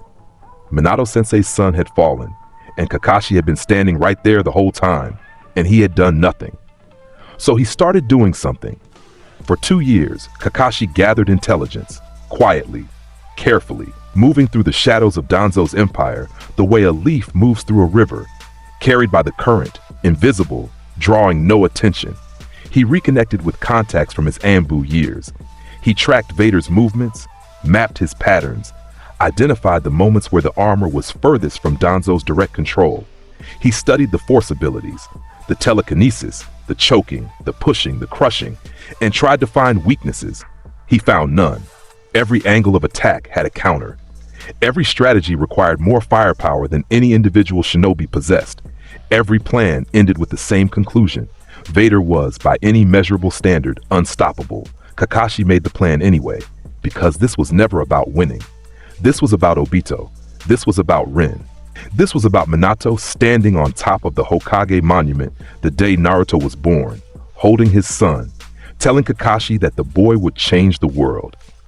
This was about the fact that Kakashi Hatake had failed at every meaningful promise he had ever made, and this was the last one. And if keeping it meant dying, then at least he would die trying, which was more than he had done for any of the others. He found Vader on a night when the moon was full and the streets of Konoha were empty. The Empire's capital, the village, had been renamed, restructured, fortified, but underneath the new paint and the new flags and the new fear, it was still Konoha. Still the same streets, still the same rooftops, still the training grounds where a generation of shinobi had learned to fight before the world taught them what fighting was for. Vader was alone. He was walking from the cemetery, another visit to Tamari's grave, the regularity of it now an open secret among the operatives who monitored his movements. He walked through the village with the breathing filling the silence and the shadows pulling away from him like they had opinions about proximity. Kakashi stepped out of the darkness 20 feet ahead of him. He stood in the center of the street, headband up, Sharingan exposed, both eyes open, his posture the relaxed, deceptive slouch of a man who looks lazy and fights like lightning. He had his hands in his pockets. His visible eye was steady, the visor turned toward him. Kakashi Hake, the vocoder said, flat, acknowledging. Naruto, Kakashi said. He used the name on purpose. He watched the visor for a reaction. There was none. The breathing continued. In, out. That name no longer has any meaning for me, Vader said. It does for me. Silence. The wind moved through the empty street. A flag bearing Danzo's Empire crest fluttered on a pole above them, and the sound of the fabric snapping in the wind was the only thing breaking the rhythm of the respirator. Kakashi pulled his hands from his pockets. The Chidori crackled to life in his right palm. Not the full technique, just the current, the lightning dancing across his fingers like a warning. The Sharingan spun. His body shifted. Subtle, minimal, the kind of adjustment that only another elite fighter would notice. But it changed him from a man standing in the street to a weapon waiting for the moment. I know why you're here, Vader said. Then you know I'm not leaving. You will die. Probably. Kakashi's voice was quiet. The Chidori hummed. But Minato-sensei would never have forgiven me if I didn't try. The visor was still. The breathing was steady. Then the right hand went to the hip, snap, hiss. The red blade erupted into the night air. The crimson light painted the street in shades of blood and shadow. And Kakashi watched the weapon ignite with the Sharingan recording every detail. The energy composition, the emission pattern, the way the chakra compressed along the blade's edge, filing it all away in the part of his brain that still believed information could save him. Kakashi moved first. He was fast. He had always been fast. His speed was the thing that had kept him alive in a career that should have killed him a dozen times over.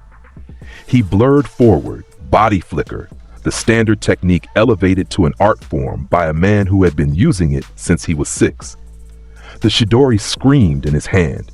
He closed the distance in under a second, the lightning-wreathed fist driving toward Vader's chest plate with everything he had. Vader caught the Chidori. His left hand, the prosthetic, the black steel fingers wrapping around Kakashi's wrist with a grip that no amount of strength could break.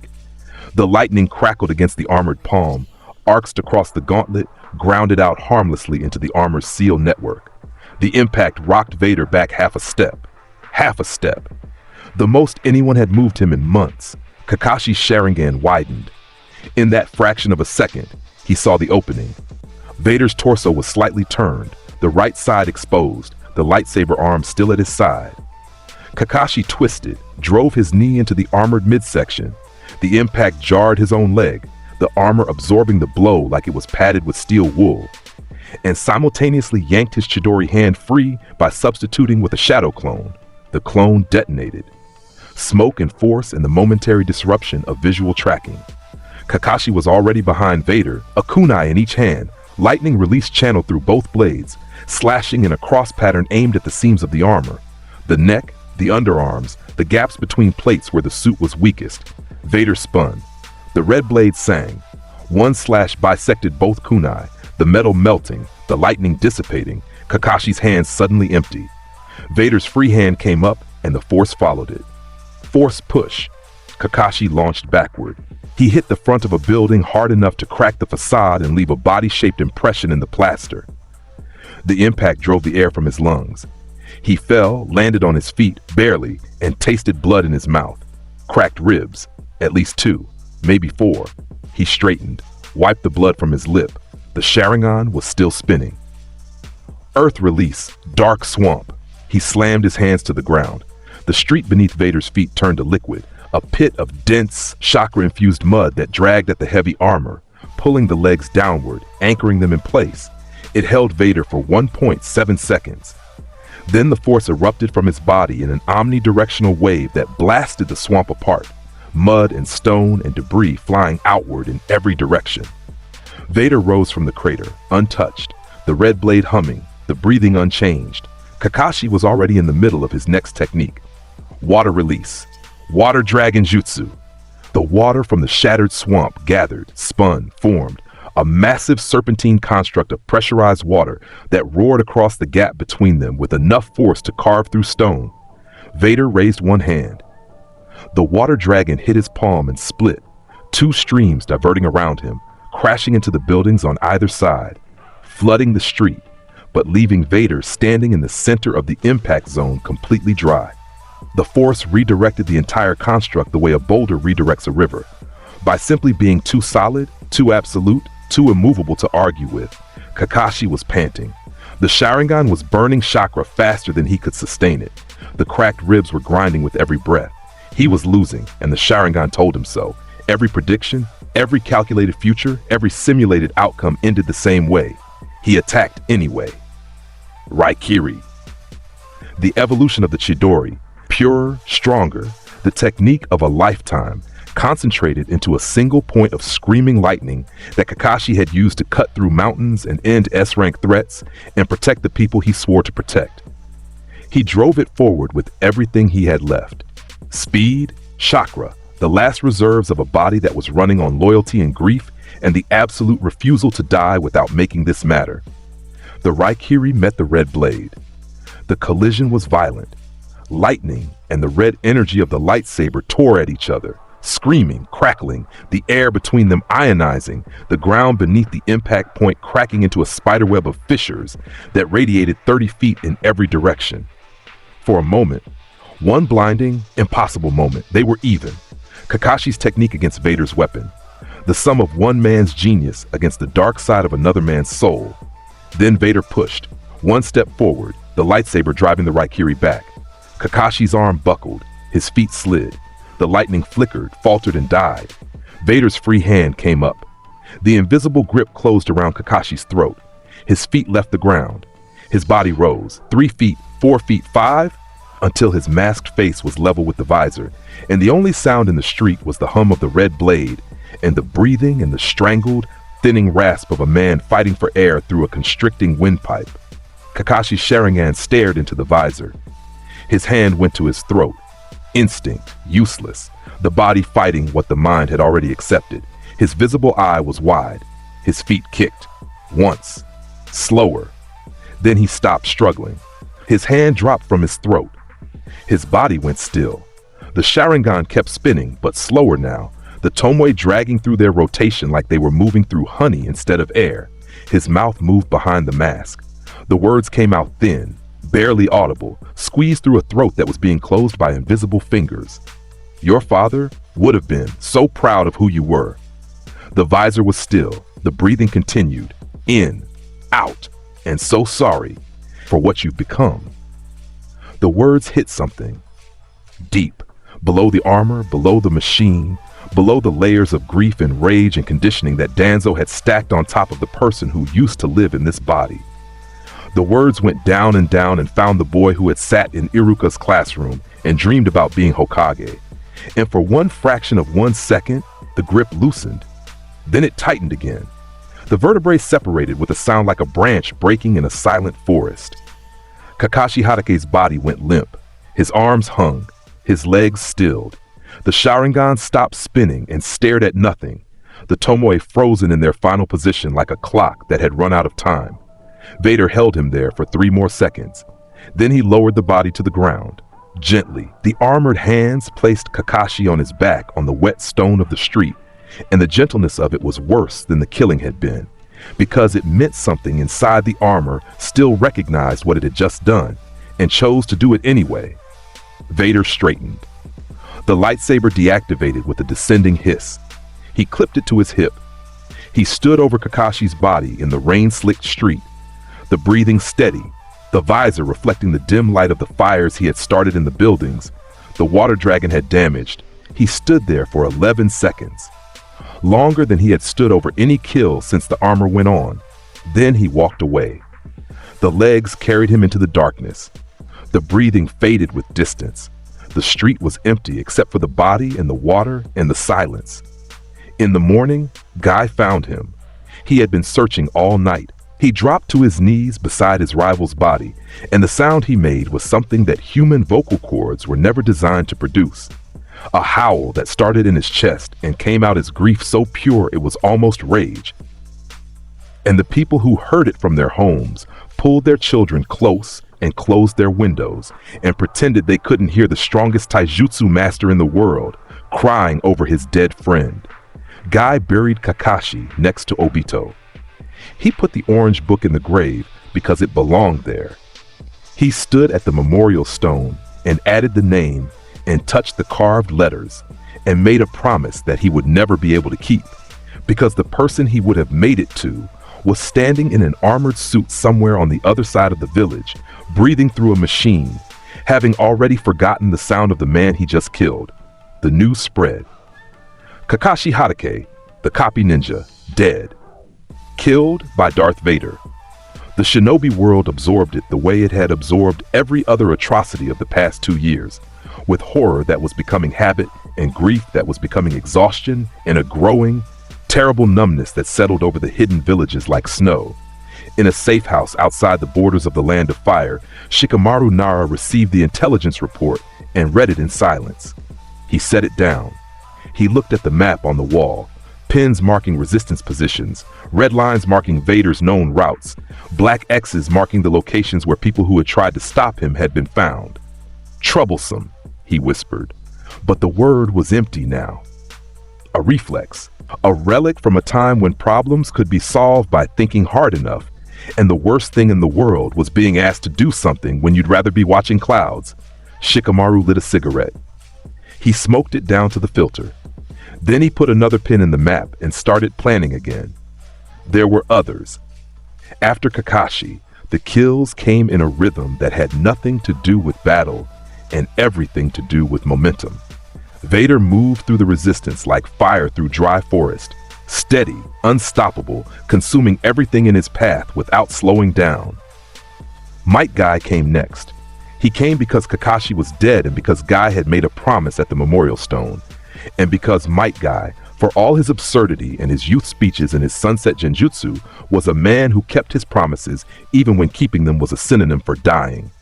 He opened the 8 gates, all of them.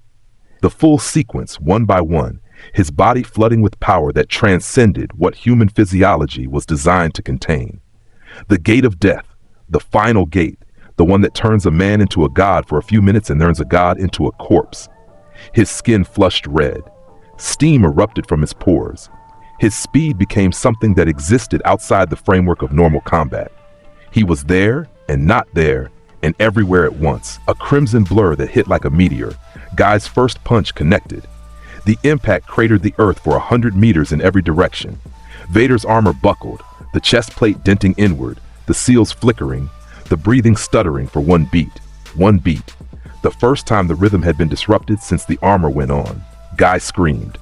This is the power of youth. He hit again and again. A barrage of strikes so fast that the air itself ignited around his fists, each punch landing with the force of a bijou bomb. Each one driving Vader backward. Each one doing something that no technique in the world had managed to do, making Vader defend. Vader's lightsaber was useless. Guy was too fast. The red blade swung and hit air where Guy had been a nanosecond ago. The force pushes missed. Guy was moving at a speed that existed outside the window of Vader's reaction time, a feat so extraordinary that it would be talked about in hushed tones by combat analysts for generations. The evening elephant. Guy's ultimate technique, a barrage of air pressure blasts shaped like fists, each one hitting with enough force to shatter the sound barrier. 5 blasts, 5 direct hits. Vader's armor cracked, the chest plate split, the mask chipped at the left edge. The breathing apparatus wheezed and recovered and wheezed again. For 37 seconds, Might Guy was winning. 37 seconds where the strongest taijutsu master in history was operating at a level of physical power that exceeded anything the shinobi world had ever seen, and he was using every fragment of it to avenge his dead friend. Then the gate of death's timer ran out. Guy's speed dropped. His body betrayed him. Muscles tearing, bones fracturing, organs failing. The cost of opening all 8 gates coming due in a wave of systemic collapse that no amount of willpower could defer. He fell to one knee. His fists were bleeding. His skin was charred from its own heat. His heart was beating at a rate that was incompatible with life. Vader stood in the crater that Guy's assault had carved. The armor was damaged, cracked, dented, the breathing apparatus hissing with compensating seal activation, but the armor held. The machine held. The thing inside the machine held. Impressive, Vader said. The vocoder was steady. Most impressive. Guy looked up. His vision was failing. His body was dying around him like a building collapsing floor by floor. But his eyes, his ridiculous, shining, absolutely undimmed eyes, looked at the black visor and saw, somewhere behind it, the kid who had once eaten ramen too fast and gotten broth up his nose. Naruto, Guy whispered. His voice was the shadow of a voice. The springtime of youth never ends. It just changes seasons. Vader raised his hand. The force closed around Guy's body, gently, almost gently. The pressure that followed was total and instantaneous, and the last thing Guy felt was the warmth of his own fading consciousness, which felt, he decided, quite a lot like a sunset. The body was laid down carefully. Vader stood over it for 9 seconds. Then he turned and walked away, and the damaged armor breathed and hissed, and the legs struck the ruined ground with each step. And behind him, the strongest taijutsu fighter who ever lived lay still in a crater of his own making, and the wind carried away the heat of his last technique like it was carrying away a memory. Others fell. Kurenai Yuhi, who had come out of retirement because someone had to do something, and because her daughter was growing up in a world that was becoming unrecognizable. She used genjutsu, the best genjutsu in Konoha's active roster. Layered illusions designed to trap and disorient and buy time for the resistance cell she was protecting to evacuate. Vader shattered every illusion with the Force, his mind a fortress that genjutsu couldn't penetrate because the darkness inside him was already more vivid and more real than anything an illusion could produce. He found her in the wreckage of her last technique, as standing over her students with a kunai in each hand and the look of a mother bear who has already accepted that the hunter is bigger but refuses to let the cubs go without a fight. He force-pushed her through a wall. She didn't get up. Shino Aburame, who had been operating as an intelligence officer for the resistance, coordinating communication between hidden cells, using his insects as untraceable messengers. Vader found his network by following the insects through the Force, feeling their tiny, organized movements like data points on a map. He walked into Shino's safe house alone. Shino deployed his entire colony, a swarm of chakra-eating insects so dense they blacked out the light, a technique that would have drained any other shinobi dry in seconds. Vader burned them out of the air with force lightning. Not Chidori, not any technique from this world, but something older, something pulled from the deepest memories of a Sith Lord who had served an emperor in a galaxy that didn't exist here, but whose techniques translated through the Force like a language that transcended dimension. Blue-white arcs of energy that leaped from his fingertips and incinerated the insects in waves. Shino died fighting. He died silent, because that was how Shino did everything. Kiba Inuzuka died protecting a civilian caravan that Vader had been sent to intercept. He and Akamaru attacked together, fang over fang, man-beast clone, every combination technique they had refined over a decade of partnership. Akamaru died first. The Force pulled the dog out of mid-spin and slammed him into the ground with a sound that Kiba would carry into the afterlife. Kiba screamed and charged alone, and the red blade was already waiting. Hinata saw Kiba die. She was there. She had been with the caravan, using her Byakugan to scout the route, when Vader appeared. She watched Kiba fall. She watched Akamaru fall. She activated her Byakugan, and she could see what she had always been able to see, what she had seen that first day in the Forest of Death. The impossible density of chakra flowing through Vader's body, the network of energy that defied every model of the chakra system she had ever studied, the sheer crushing weight of power that radiated from him like heat from a star. She stepped between Vader and the caravan. Her gentle fist stance was perfect. Her Byakugan was blazing. Her face was wet, but her stance was iron. "I refuse to believe you're gone," she said. The same words she had said the day she heard the news from the land of iron. The same conviction. The same stubborn, unshakable faith in a person who had shown her what courage looked like before she had the vocabulary for it. The visor regarded her. The breathing continued. Vader raised his hand. Hinata flinched.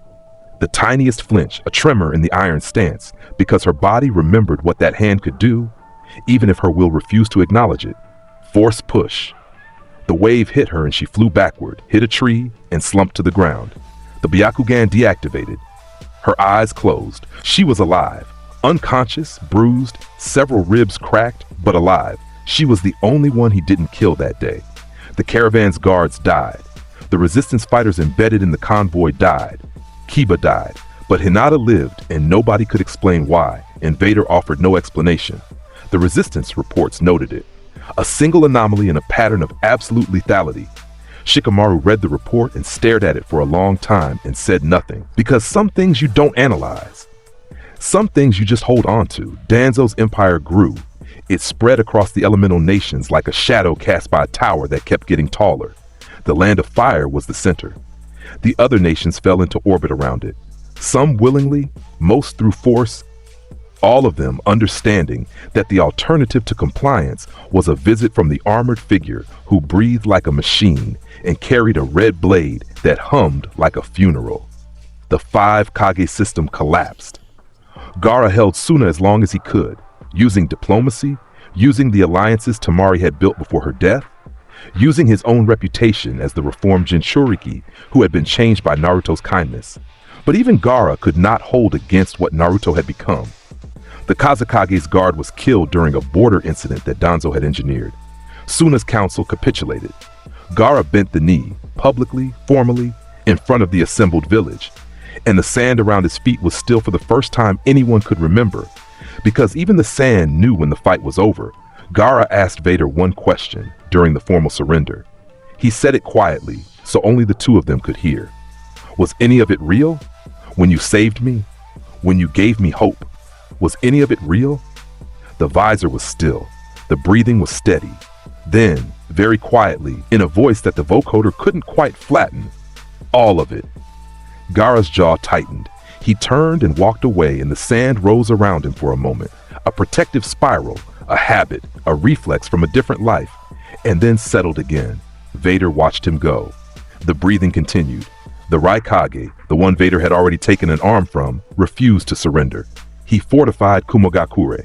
He mobilized every shinobi in the village. He declared that the Empire would break against the mountains of the Land of Lightning, The way every invader had broken for 1,000 years, Vader went alone. The battle for Kumogakure lasted 6 hours. When it was over, the village stood. Vader did not destroy villages, he destroyed resistance.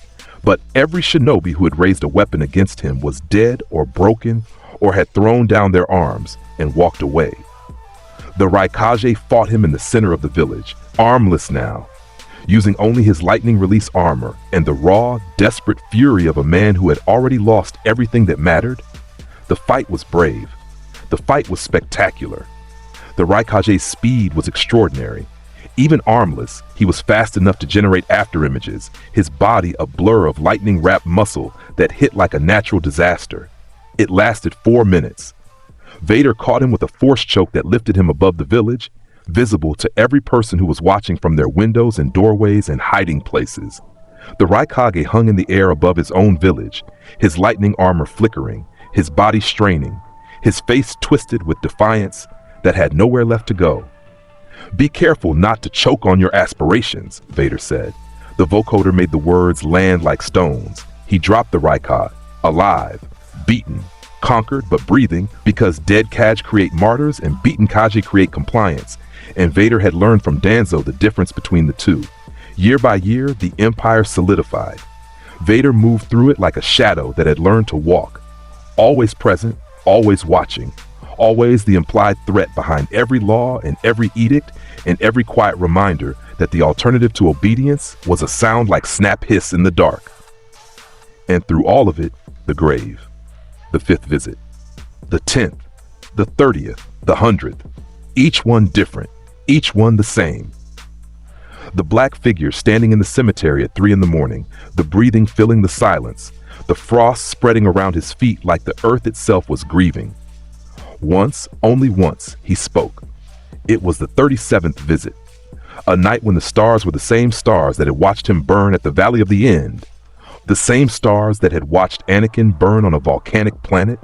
The same stars that had watched both versions of this story play out across 2 lifetimes and done nothing about either of them. "I failed you," the vocoder said. The words came out flat and they meant everything. "I told you I would save you. I told you that everything I was doing was for you, and I failed." The grave said nothing. Graves never do. That is the cruelest thing about them. You were the only part of me that was worth anything. And I destroyed you trying to save you. The same way he destroyed her. The same mistake. The same arrogance. The same. The voice cut off. The vocoder hummed empty for a second. A dead channel. A machine waiting for input that wasn't coming. Then the breathing resumed. The conversation was over. The grave was quiet. The frost crept outward. And Vader stood there until dawn touched the horizon, and the first light of morning turned the headstone gold. And then he turned and walked away, and the frost melted behind him like it had never been there at all. Shinachiku was 12 when they met. 12 years old. Already taller than most kids his age. Lean and angular the way his mother had been. With his father's light blonde hair and his mother's teal eyes. A color that stared out from a face that was both of theirs and entirely its own. He was fierce. He was smart. He was angry in a quiet, controlled way that made the route handlers nervous and made Danzo interested and made the other children in the training program give him a wide berth. He had been asking questions his entire life. By 12, he had stopped asking and started finding answers. He knew his father was alive. He knew his father wore black armor and breathed through a machine. He knew his father was the most feared person in the shinobi world. A weapon, an enforcer, a name that parents used to scare their children into obedience. He knew all of this because the Force had been whispering it to him since he was old enough to listen, and because he was his mother's son, and his mother had never accepted incomplete information about anything. He found the cemetery by following the frost. The ground near Tamari's grave never fully warmed up. Even in summer, the grass was cooler there. The soil held a chill that shouldn't have been possible in Fire Country's temperate climate. Shinachiku noticed it during a training exercise that took him past the eastern edge of the village. He felt the chill and the force stirred in him. Recognition, a pull, a thread being tugged from the other end. He came back that night. He sat on the grass near the grave and read the name on the stone and felt something enormous move through him. Grief that wasn't his, love that wasn't his, loss so deep and so old it predated his existence. "Mom," he said. The word felt strange in his mouth. He had never said it to anyone before. He had never had anyone to say it to. He came back the next night, and the next. He brought flowers on the fourth night, wildflowers from the training grounds, picked quickly, before the handlers noticed. He placed them against the base of the stone and sat there in the dark and talked to her about everything. His training, his questions, the way the handlers looked at him, the things he could do with his hands that nobody else could do, the feeling he had, constant, growing, impossible to ignore, that there was something watching him from a distance, something massive and dark and sad. On the ninth night, the something came. Shinachiku felt it before he heard it. A shift in the force, the energy around the cemetery changing, thickening, becoming heavy in a way that pressed against his skin and made the hair on the back of his neck stand up. Then the sound, the breathing, in, out. Getting closer with each step, he turned. Vader stood 30 feet away. The moonlight caught the armor, black on black, the visor a dark mirror that reflected the cemetery and the headstones, and the boy sitting on the grass next to a grave that the armored figure had been visiting for 12 years. Shinachiku's heart hammered. His hands tightened on the grass. Every instinct he had, the combat training, the threat assessment protocols, the basic animal response to something larger and darker than yourself, told him to run. He stayed. The breathing continued. In, out. Neither of them moved. The distance between them was 30 feet, and it was 12 years, and it was the entire width of everything that had been lost and destroyed and broken between the moment this child was conceived and the moment he sat looking at the armored shape of the man who had fathered him. "I know who you are," Shinachiku said. His voice was steady. It shook underneath the steadiness, but the surface held, and that was what mattered. The visor regarded him. The breathing was the only sound. "You're my father." Silence. 3 seconds. 5, 7. Then the vocoder. The force is strong with this one. It came out soft. As soft as the vocoder allowed. A statement, an acknowledgement, a recognition that the boy sitting in front of this grave was not just a person, but a continuation. A thread that ran from a woman buried in this ground, through a man sealed in this armor, and into a child who carried both of them in his blood and his bones, and the color of his eyes. Shinachiku stood up. He walked toward the armored figure. 1 step, 2, 3, each one a choice, each one a deliberate decision to close the distance between himself and the thing the world was afraid of. He stopped 3 feet away. He looked up at the visor. His teal eyes, Tamari's eyes, searched the dark surface for something to connect to, some feature, some reflection, some evidence that there was a face behind the mask and a person behind the face. "Take off the mask," he said. "No, I." The breathing continued. In, out, the question hung between them. "Because the mask is what keeps me alive. The mask is what keeps you hiding." The silence that followed was the heaviest silence in the story. Heavier than the silence after Kakashi died. Heavier than the silence at the Valley of the End. This silence had weight because it contained everything. Every visit to the grave, every mission executed, every person killed, every year of breathing that was just the sound of a man who had forgotten how to stop. Shinachiku reached out.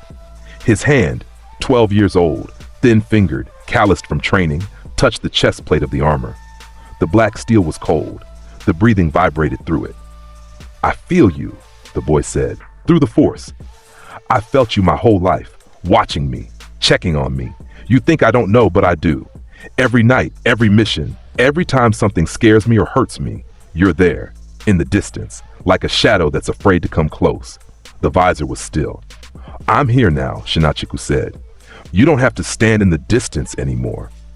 Inside the armor, behind the visor, underneath the years of grief and rage and breathing and the crushing weight of everything Darth Vader had become, something cracked. A hairline fracture in a wall that had been solid since the day the armor sealed. Tiny.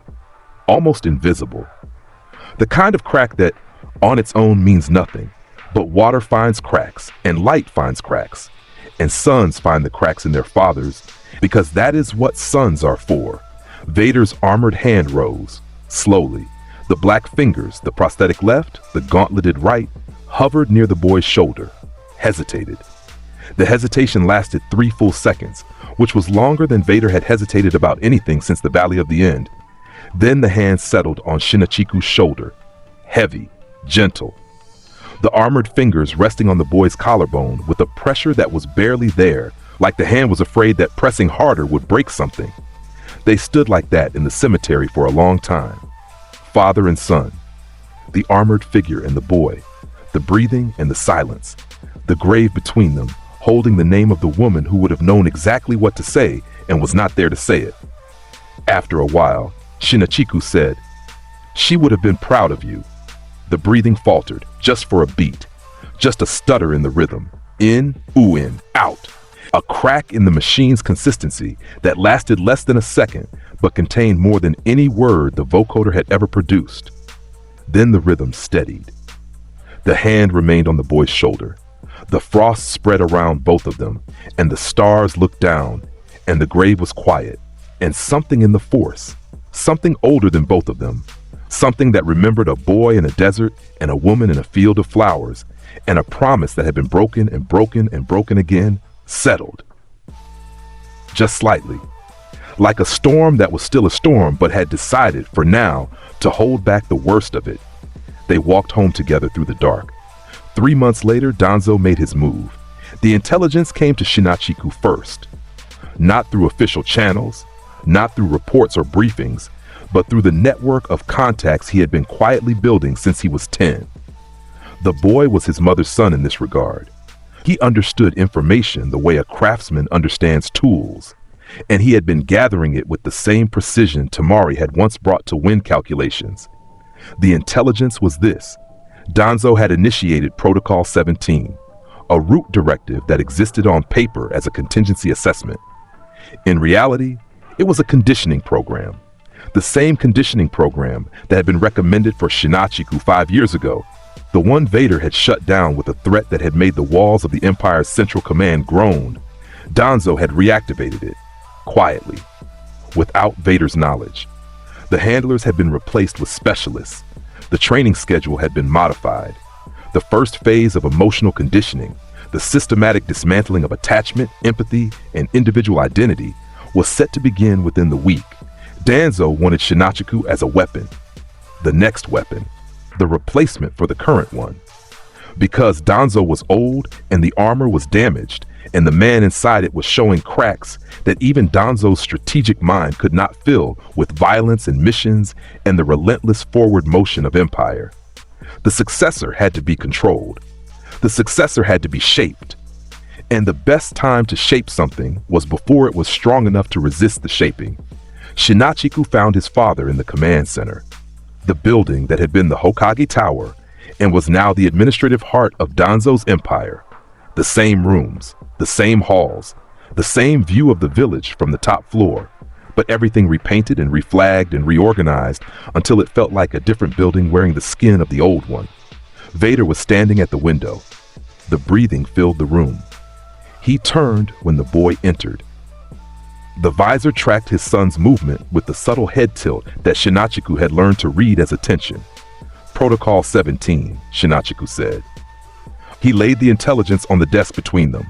Reports, schedules, personnel assignments, the specific details of what was going to be done to him and when. He's going to turn me into one of them. A blank. A tool. The visor lowered toward the documents. The breathing continued. In, out. He told you he would leave you alone, Shinachiku continued. He lied. He was always going to do this. He was always going to use me the way he used you. He was always going to take the people you care about and turn them into things he can control. Vader was very still, the kind of still that preceded earthquakes. He killed Mom, Shinachiku said. The room went cold. The lights flickered. The desk between them groaned. The wood warping under a pressure that had nothing to do with physical force and everything to do with the force responding to an emotion so vast and so toxic that the physical world could not contain it without bending. He didn't choke her. He didn't stab her. But he built every single piece of the machine that destroyed her. He found you in the dark and he offered you power, and he pointed you at the world, And he made sure that by the time you realized what was happening, the only person left to blame was yourself. He made you into Vader. He made Vader choke Tamari. He made Tamari lose the will to live. She died because of what he did to you, and he has been walking around this empire for 12 years pretending it was destiny. Vader's hand closed. The prosthetic fingers crushed the edge of the desk, the wood splintering, the metal framework bending, the destruction so casual and so complete that it happened without the armored figure seeming to notice. The breathing was different now, but underneath it, something vibrated. A frequency, a gathering. The force building in the room like water being behind a dam that was about to give way. "I am altering the deal," Vader said. The vocoder was flat, but the flatness was different from the usual flatness. This was the flatness of something that had already decided and was simply waiting for the world to catch up. "Pray I don't alter it any further." He said it to the room. He said it to the Empire. He said it to every root operative and every intelligence officer and every bureaucrat and every trembling functionary who served the system that Danzo had built on the back of a broken man's grief. He said it, and the words carried through the force like a shockwave, and across the village, across the country, across the world, every person with even the faintest sensitivity to chakra felt something shift. The fundamental orientation of the most powerful being alive, turning, like a compass needle finding a new north. Vader walked. The legs struck the floor with the rhythm that the Empire had been built on, that steady, inescapable, approaching cadence that made people step aside and doors open and resistance evaporate. But this time, the rhythm had a direction, a destination, Danzo's compound. The real one, the underground complex beneath the northeast quarter of the village, the one that appeared on no blueprints and was staffed by root operatives who had been conditioned to die rather than reveal its location. The walls were reinforced with barrier seals designed by the best seal masters Danzo's network had ever recruited. The corridors were trapped. The security was absolute. Vader walked through the front entrance. The barrier seals activated, blue light flashing, energy walls materializing, the full defense system engaging at once. Vader raised one hand. The barriers shattered, all of them. Simultaneously, the energy dispersed into the air like mist burning off in morning sun. The root operatives came, a dozen in the first corridor, masked, armed, moving in coordinated silence. The precision of soldiers who had been trained since childhood to fight and die without hesitation or identity. They attacked from walls, from ceilings, from seal-concealed positions that would have surprised any other intruder. Snap hiss, the red blade ignited. The corridor filled with crimson light and the heavy, vibrating hum of the weapon. The operatives charged. The first one lost his head. Clean. The red blade passed through his neck without resistance, and his body continued forward for 2 more steps before the nervous system received the message and it collapsed. The second and third came together. Flanking, kunai extended, the synchronized timing of Root's paired combat doctrine. Vader caught one with the force pull, yanking him across the corridor into the path of the other. They collided. The red blade went through both of them in a single thrust. Force push. The concussive wave cleared the corridor. Bodies hit walls. Weapons scattered. The operatives who survived the initial impact scrambled to their feet and found Vader already among them. The red blade a blur of crimson, each swing a kill, each step forward another body behind him. More came. From deeper in the compound, from the secondary corridors and the hidden rooms and the emergency barracks. Danzo's full root complement, mobilized, armed, conditioned for exactly this scenario.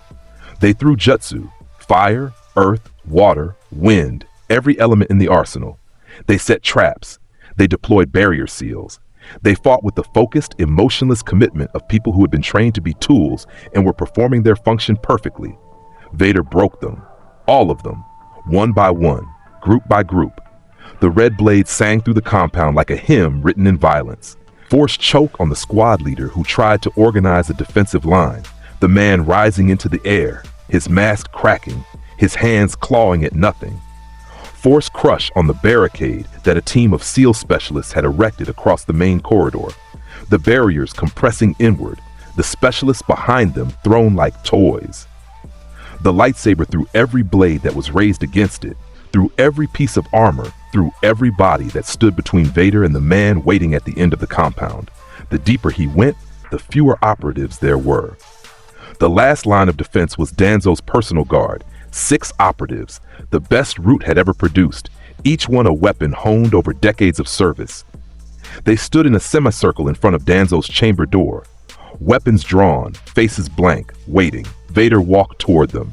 The breathing was steady. The red blade hummed. They attacked simultaneously. 6 targets, 6 angles, 6 killing strikes coordinated to the microsecond.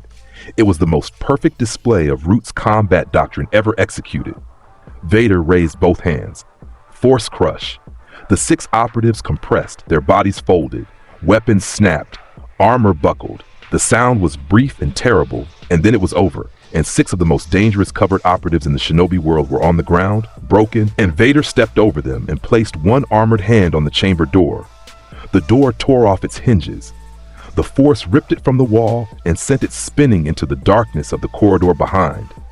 Danzo Shimura sat behind his desk. The chamber was his innermost sanctum.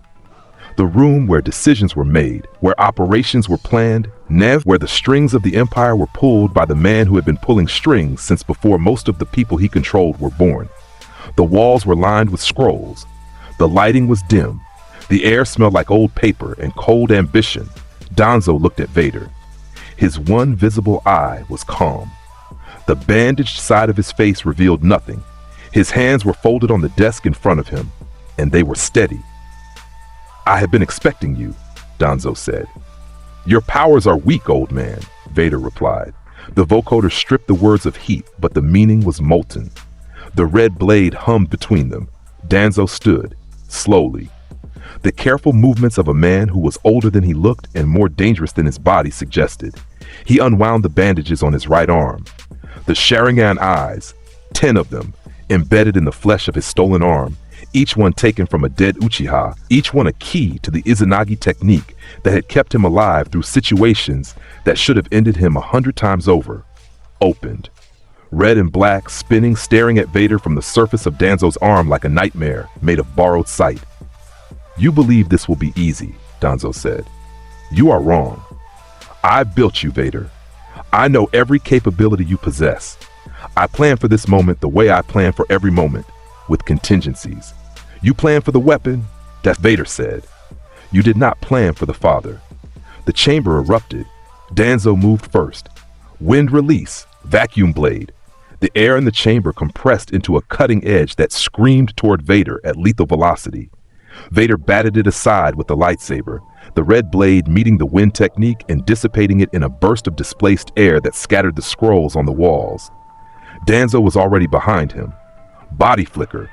The old man's speed was extraordinary, his body augmented by decades of forbidden techniques and stolen genetic material. A kunai in each hand, wind chakra extending the blades by a foot in every direction. He slashed at the seams of the armor, the neck, the joints, the same weaknesses that every fighter targeted. Vader spun. The red blade came around in a flat arc. Danzo substituted. The body that the blade bisected dissolved into wind, and Danzo reappeared across the chamber, hands already forming seals. Summoning Baku! The giant taper materialized in the corridor outside the chamber, its massive body filling the space, its trunk creating a vortex of suction that tore at Vader's armor, pulling debris, pulling air, pulling everything toward its consuming maw. Vader planted his feet. The force anchored him to the ground like gravity had tripled. He raised one hand against the suction. Force push.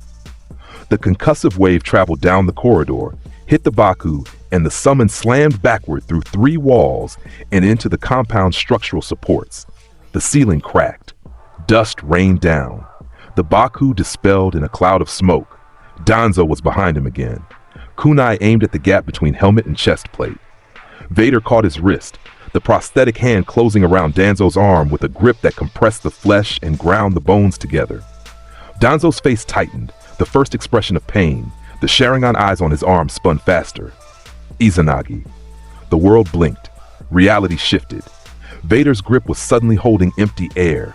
Danzo's body dissolved, the damage rewound, the old man reappearing across the chamber undamaged, one Sharingan eye on his arm closing permanently.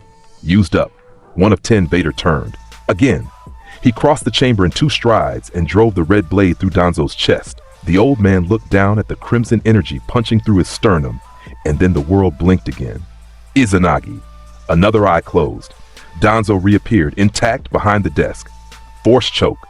Danzo rose from behind the desk, his feet leaving the ground, his hand going to his throat. His face purpled, his eye bulged.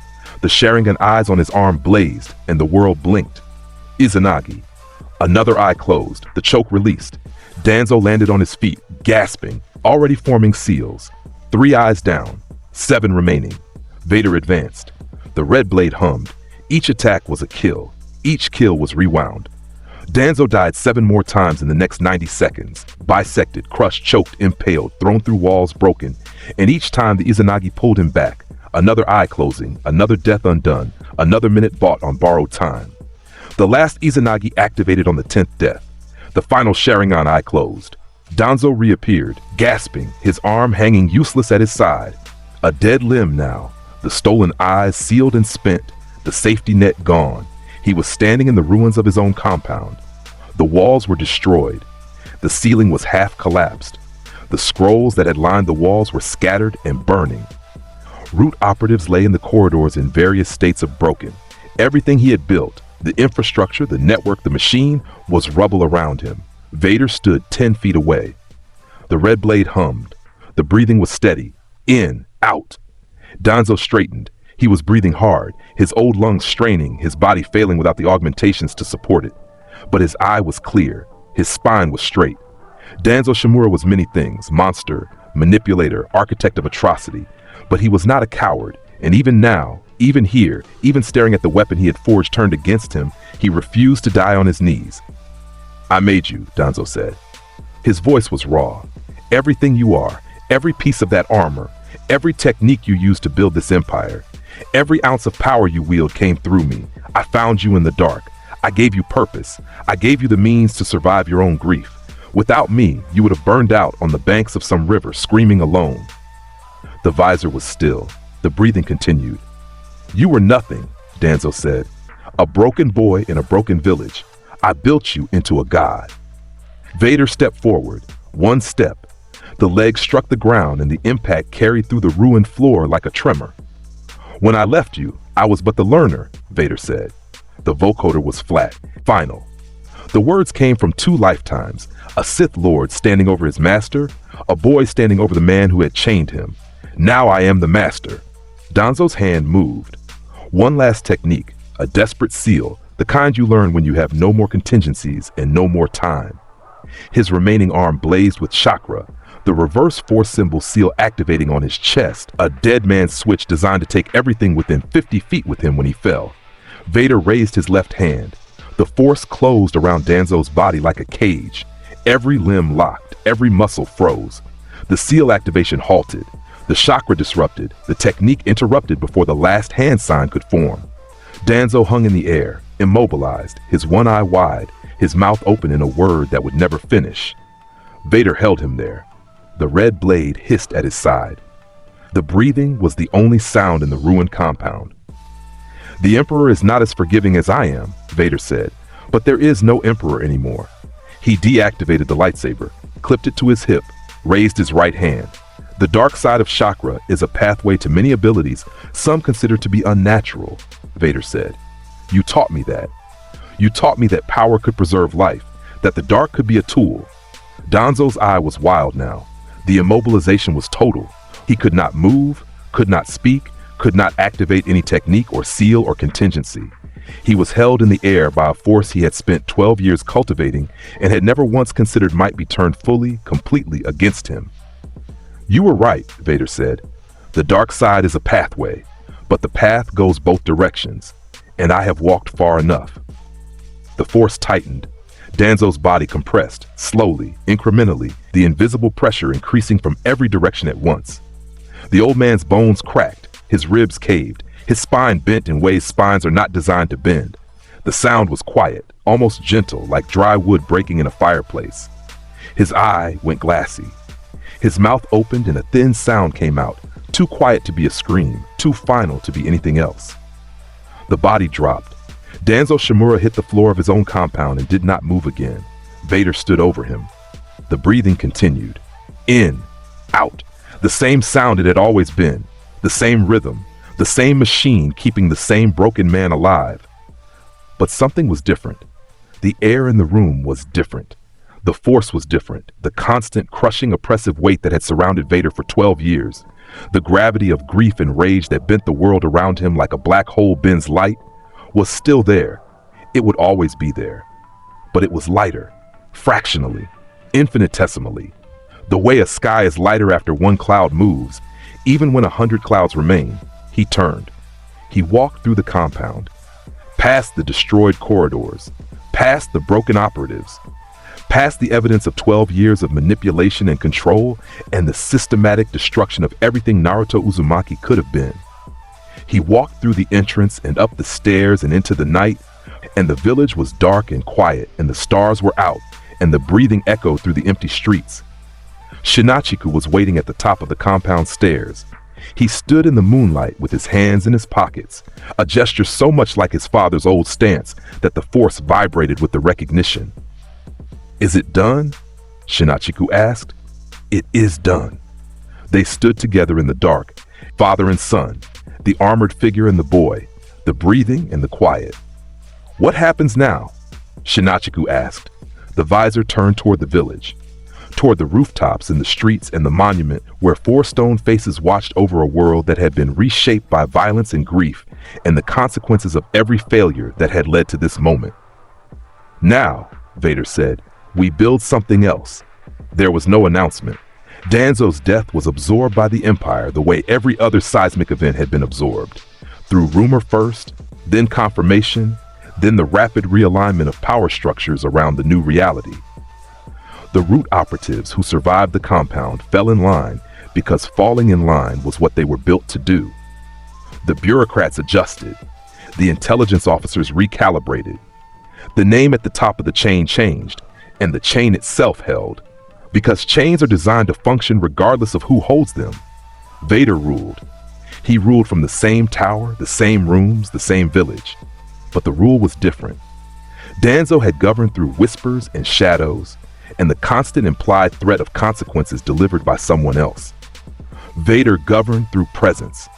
He sat at the head of the council table, and the council members looked at the black visor and the red blade on his hip and the massive armored frame that filled the chair like a monument fills a room, and they governed with a clarity and efficiency that they had never managed before, because the consequences of failure were no longer implied.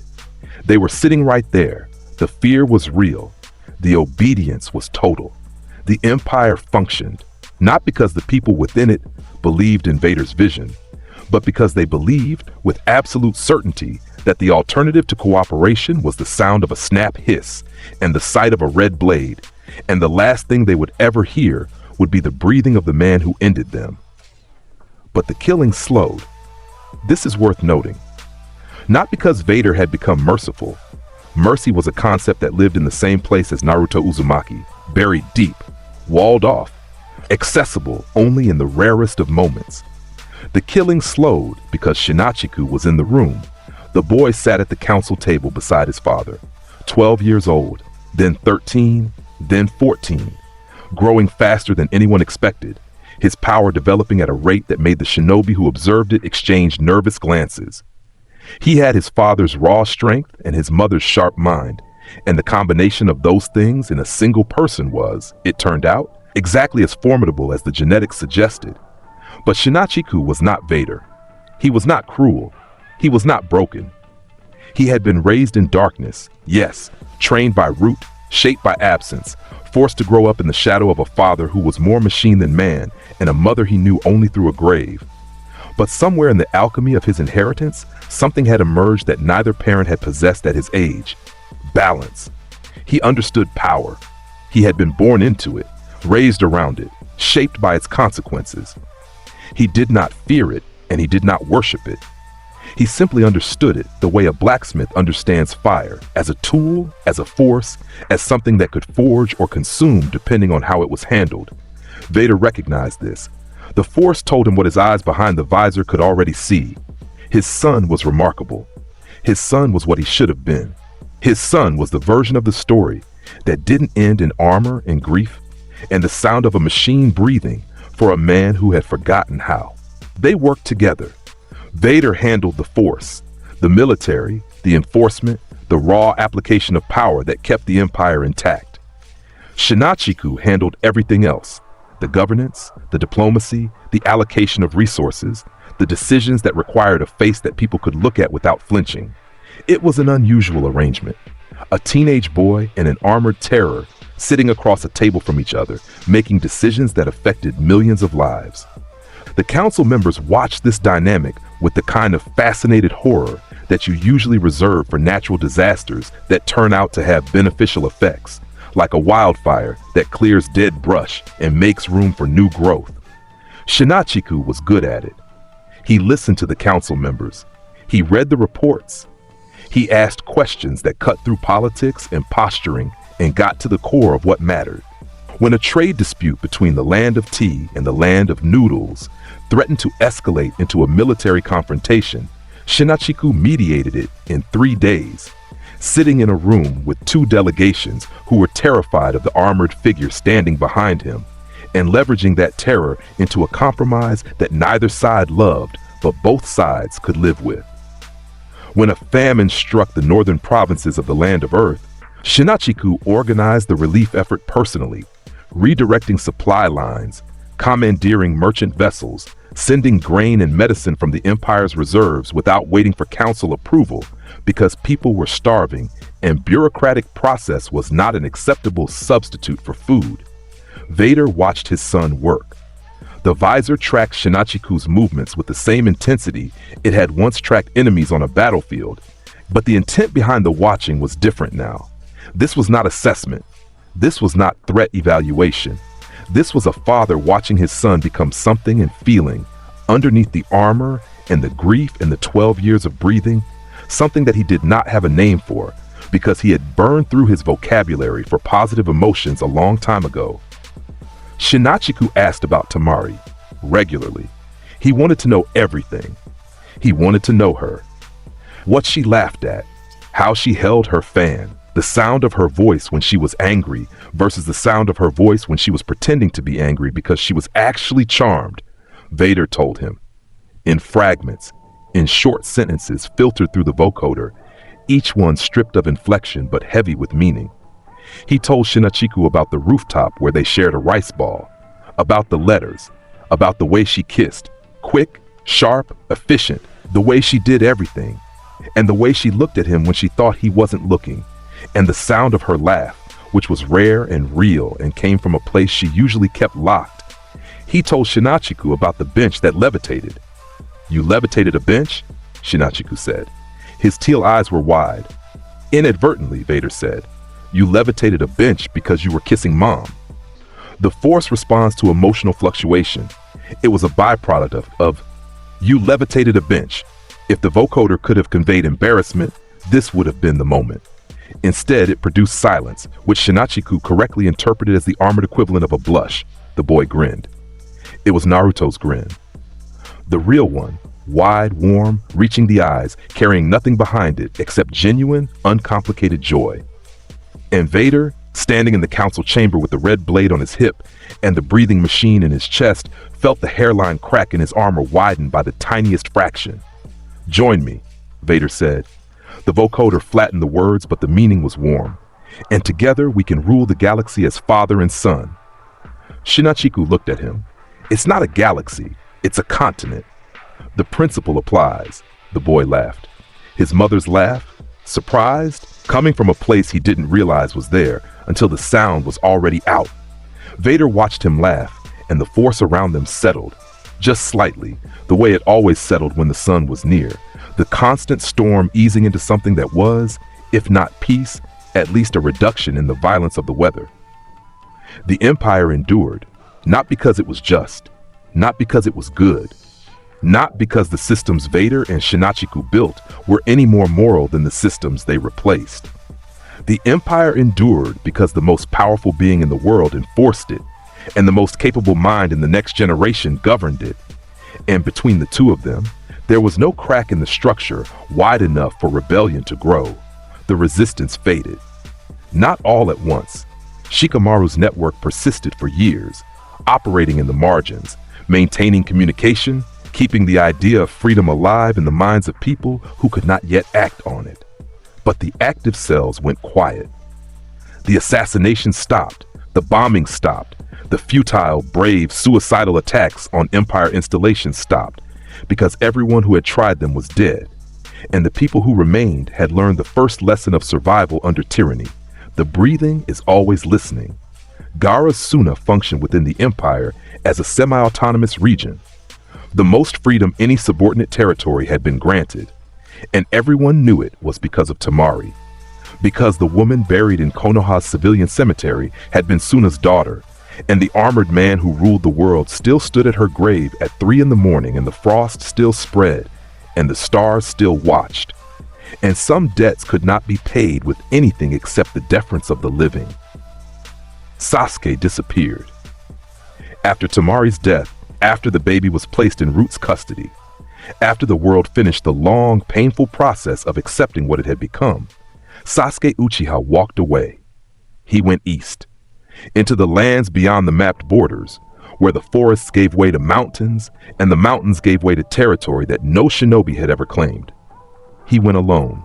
He carried his sword and his Sharingan, and the weight of everything that had happened, and he vanished into the distance, like a man who had decided that the world had gotten his best effort, and his best effort had not been enough, and the only remaining option was to find somewhere else to exist. Nobody followed him.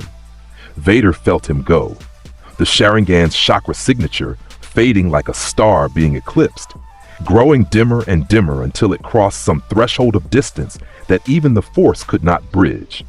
He let him go. Sasuke had taken Tamari from the Valley of the End. Sasuke had arranged her burial. Sasuke had held Shinachiku in the hospital nursery and called him poor kid, with a crack in his voice that was closer to tenderness than anything Sasuke had shown another living being in years. The debt was paid. The letting go was the payment. Years passed. Shinachiku grew. He grew into his body the way his father had, tall, lean, powerful in the way that made people step back without understanding why. By 16, his force abilities surpassed what Naruto had been capable of at the same age. By 18, he was operating at a level that the council strategists couldn't reliably quantify. He sparred with Vader, the only person alive who could, and the training grounds where they practiced required reconstruction after every session, because when two force users at this level engaged, the collateral damage was geographical. He never built a lightsaber. When Vader offered to teach him, Shinachiku looked at the red blade and shook his head. "That's yours," he said. "I'll find my own way." He did. His combat style was a synthesis. Tamari's wind techniques adapted through force amplification, the gentle fist principles he had studied from stolen Hyuga scrolls, modified to target chakra pathways at range, and a pure telekinetic control that was, in its own way, more elegant than Vader's. Where Vader's force abilities were power, overwhelming, apocalyptic, designed to end things, Shinachiku's were precision. He could isolate a single nerve cluster from 50 feet away and disrupt it with a touch of telekinetic pressure so light it felt like a breeze. He could redirect jutsu in mid-flight with a flick of his wrist, while bending fire and water and earth around him, like a conductor leading an orchestra. He was his mother's precision and his father's power, and something entirely his own. And the force ran through him like a river that had found the shape of its banks. The last time they visited Tamari's grave together was on a night in late autumn, when the leaves were falling and the air was cold, and the cemetery was buried in gold and red, and the colors of the trees dying their annual death. They walked through the village in the dark, father and son, the breathing and the quiet footsteps, the armored figure and the young man beside him who had long since stopped being a boy and had become, against every expectation that Danzo's conditioning program had tried to impose, a person. The grave was the same. Gray granite, Tamari's name, her dates, the small fan symbol. The grass around it was cool, the perpetual chill that 12 years of Vader's grief had pressed into the earth like a fingerprint that would never fade. They stood together.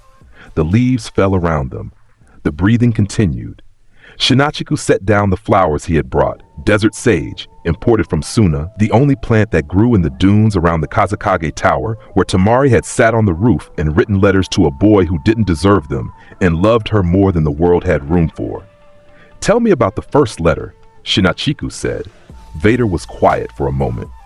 The breathing was the only sound.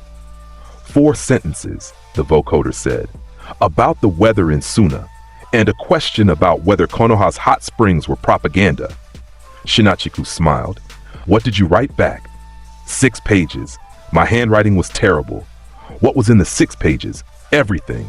Ramen, the Hokage monument, a dream about flying through stars, and the truth that I was lonely and she was the first person who talked to me like I was a person instead of a problem.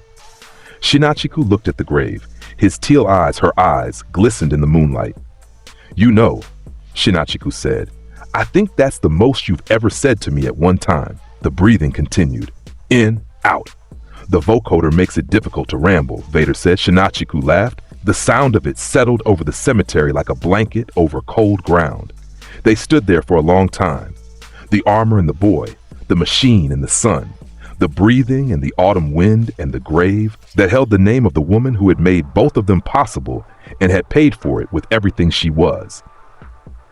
"There is no escape," Vader said quietly, "to no one, to the grave, to himself, to the ghost of a woman who would have known what these words really meant. Don't make me destroy you." Shinachiku looked at him. He understood. The words were not a threat. They were an answer to a question Shinachiku had asked months ago in the council chamber, the question the whole story had been building toward. Do you regret it? The regret was so total, so vast, so deep, that looking directly at it would destroy what was left of the man inside the armor. So Vader did not look at it.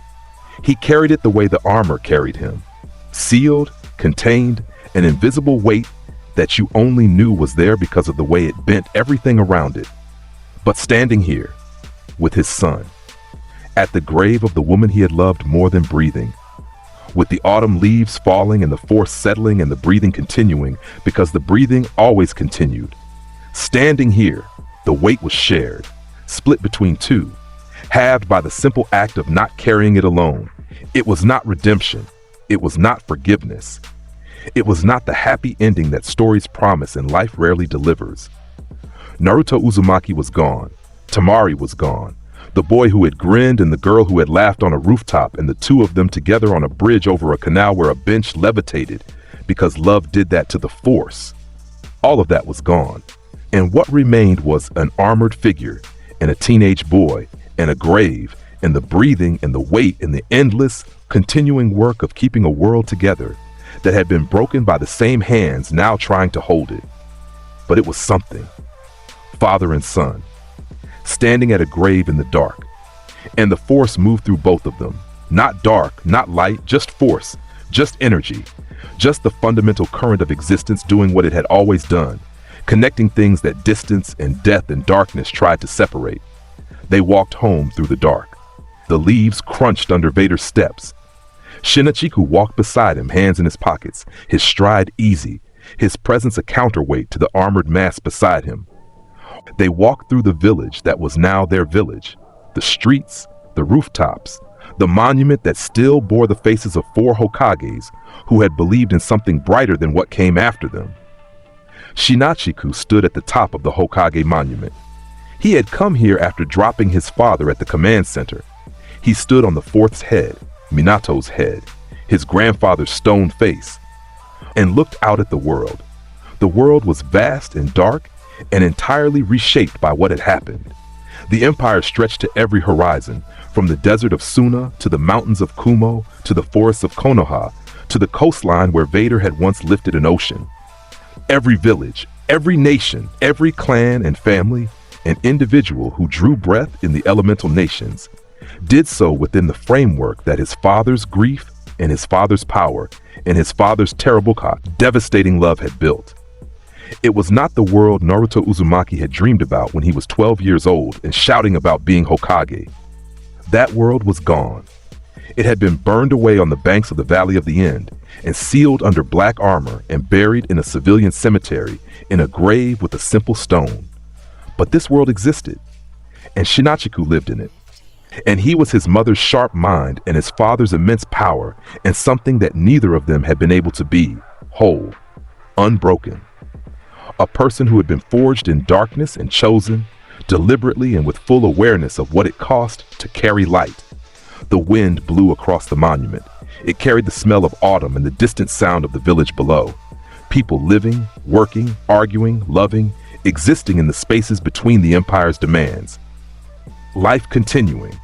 Life always continuing, because that is what life does, even in the shadow of tragedy, even in the grip of tyranny, even when the most powerful man in the world is standing in a cemetery at 3 a.m, breathing through a machine and grieving for a woman he destroyed trying to save.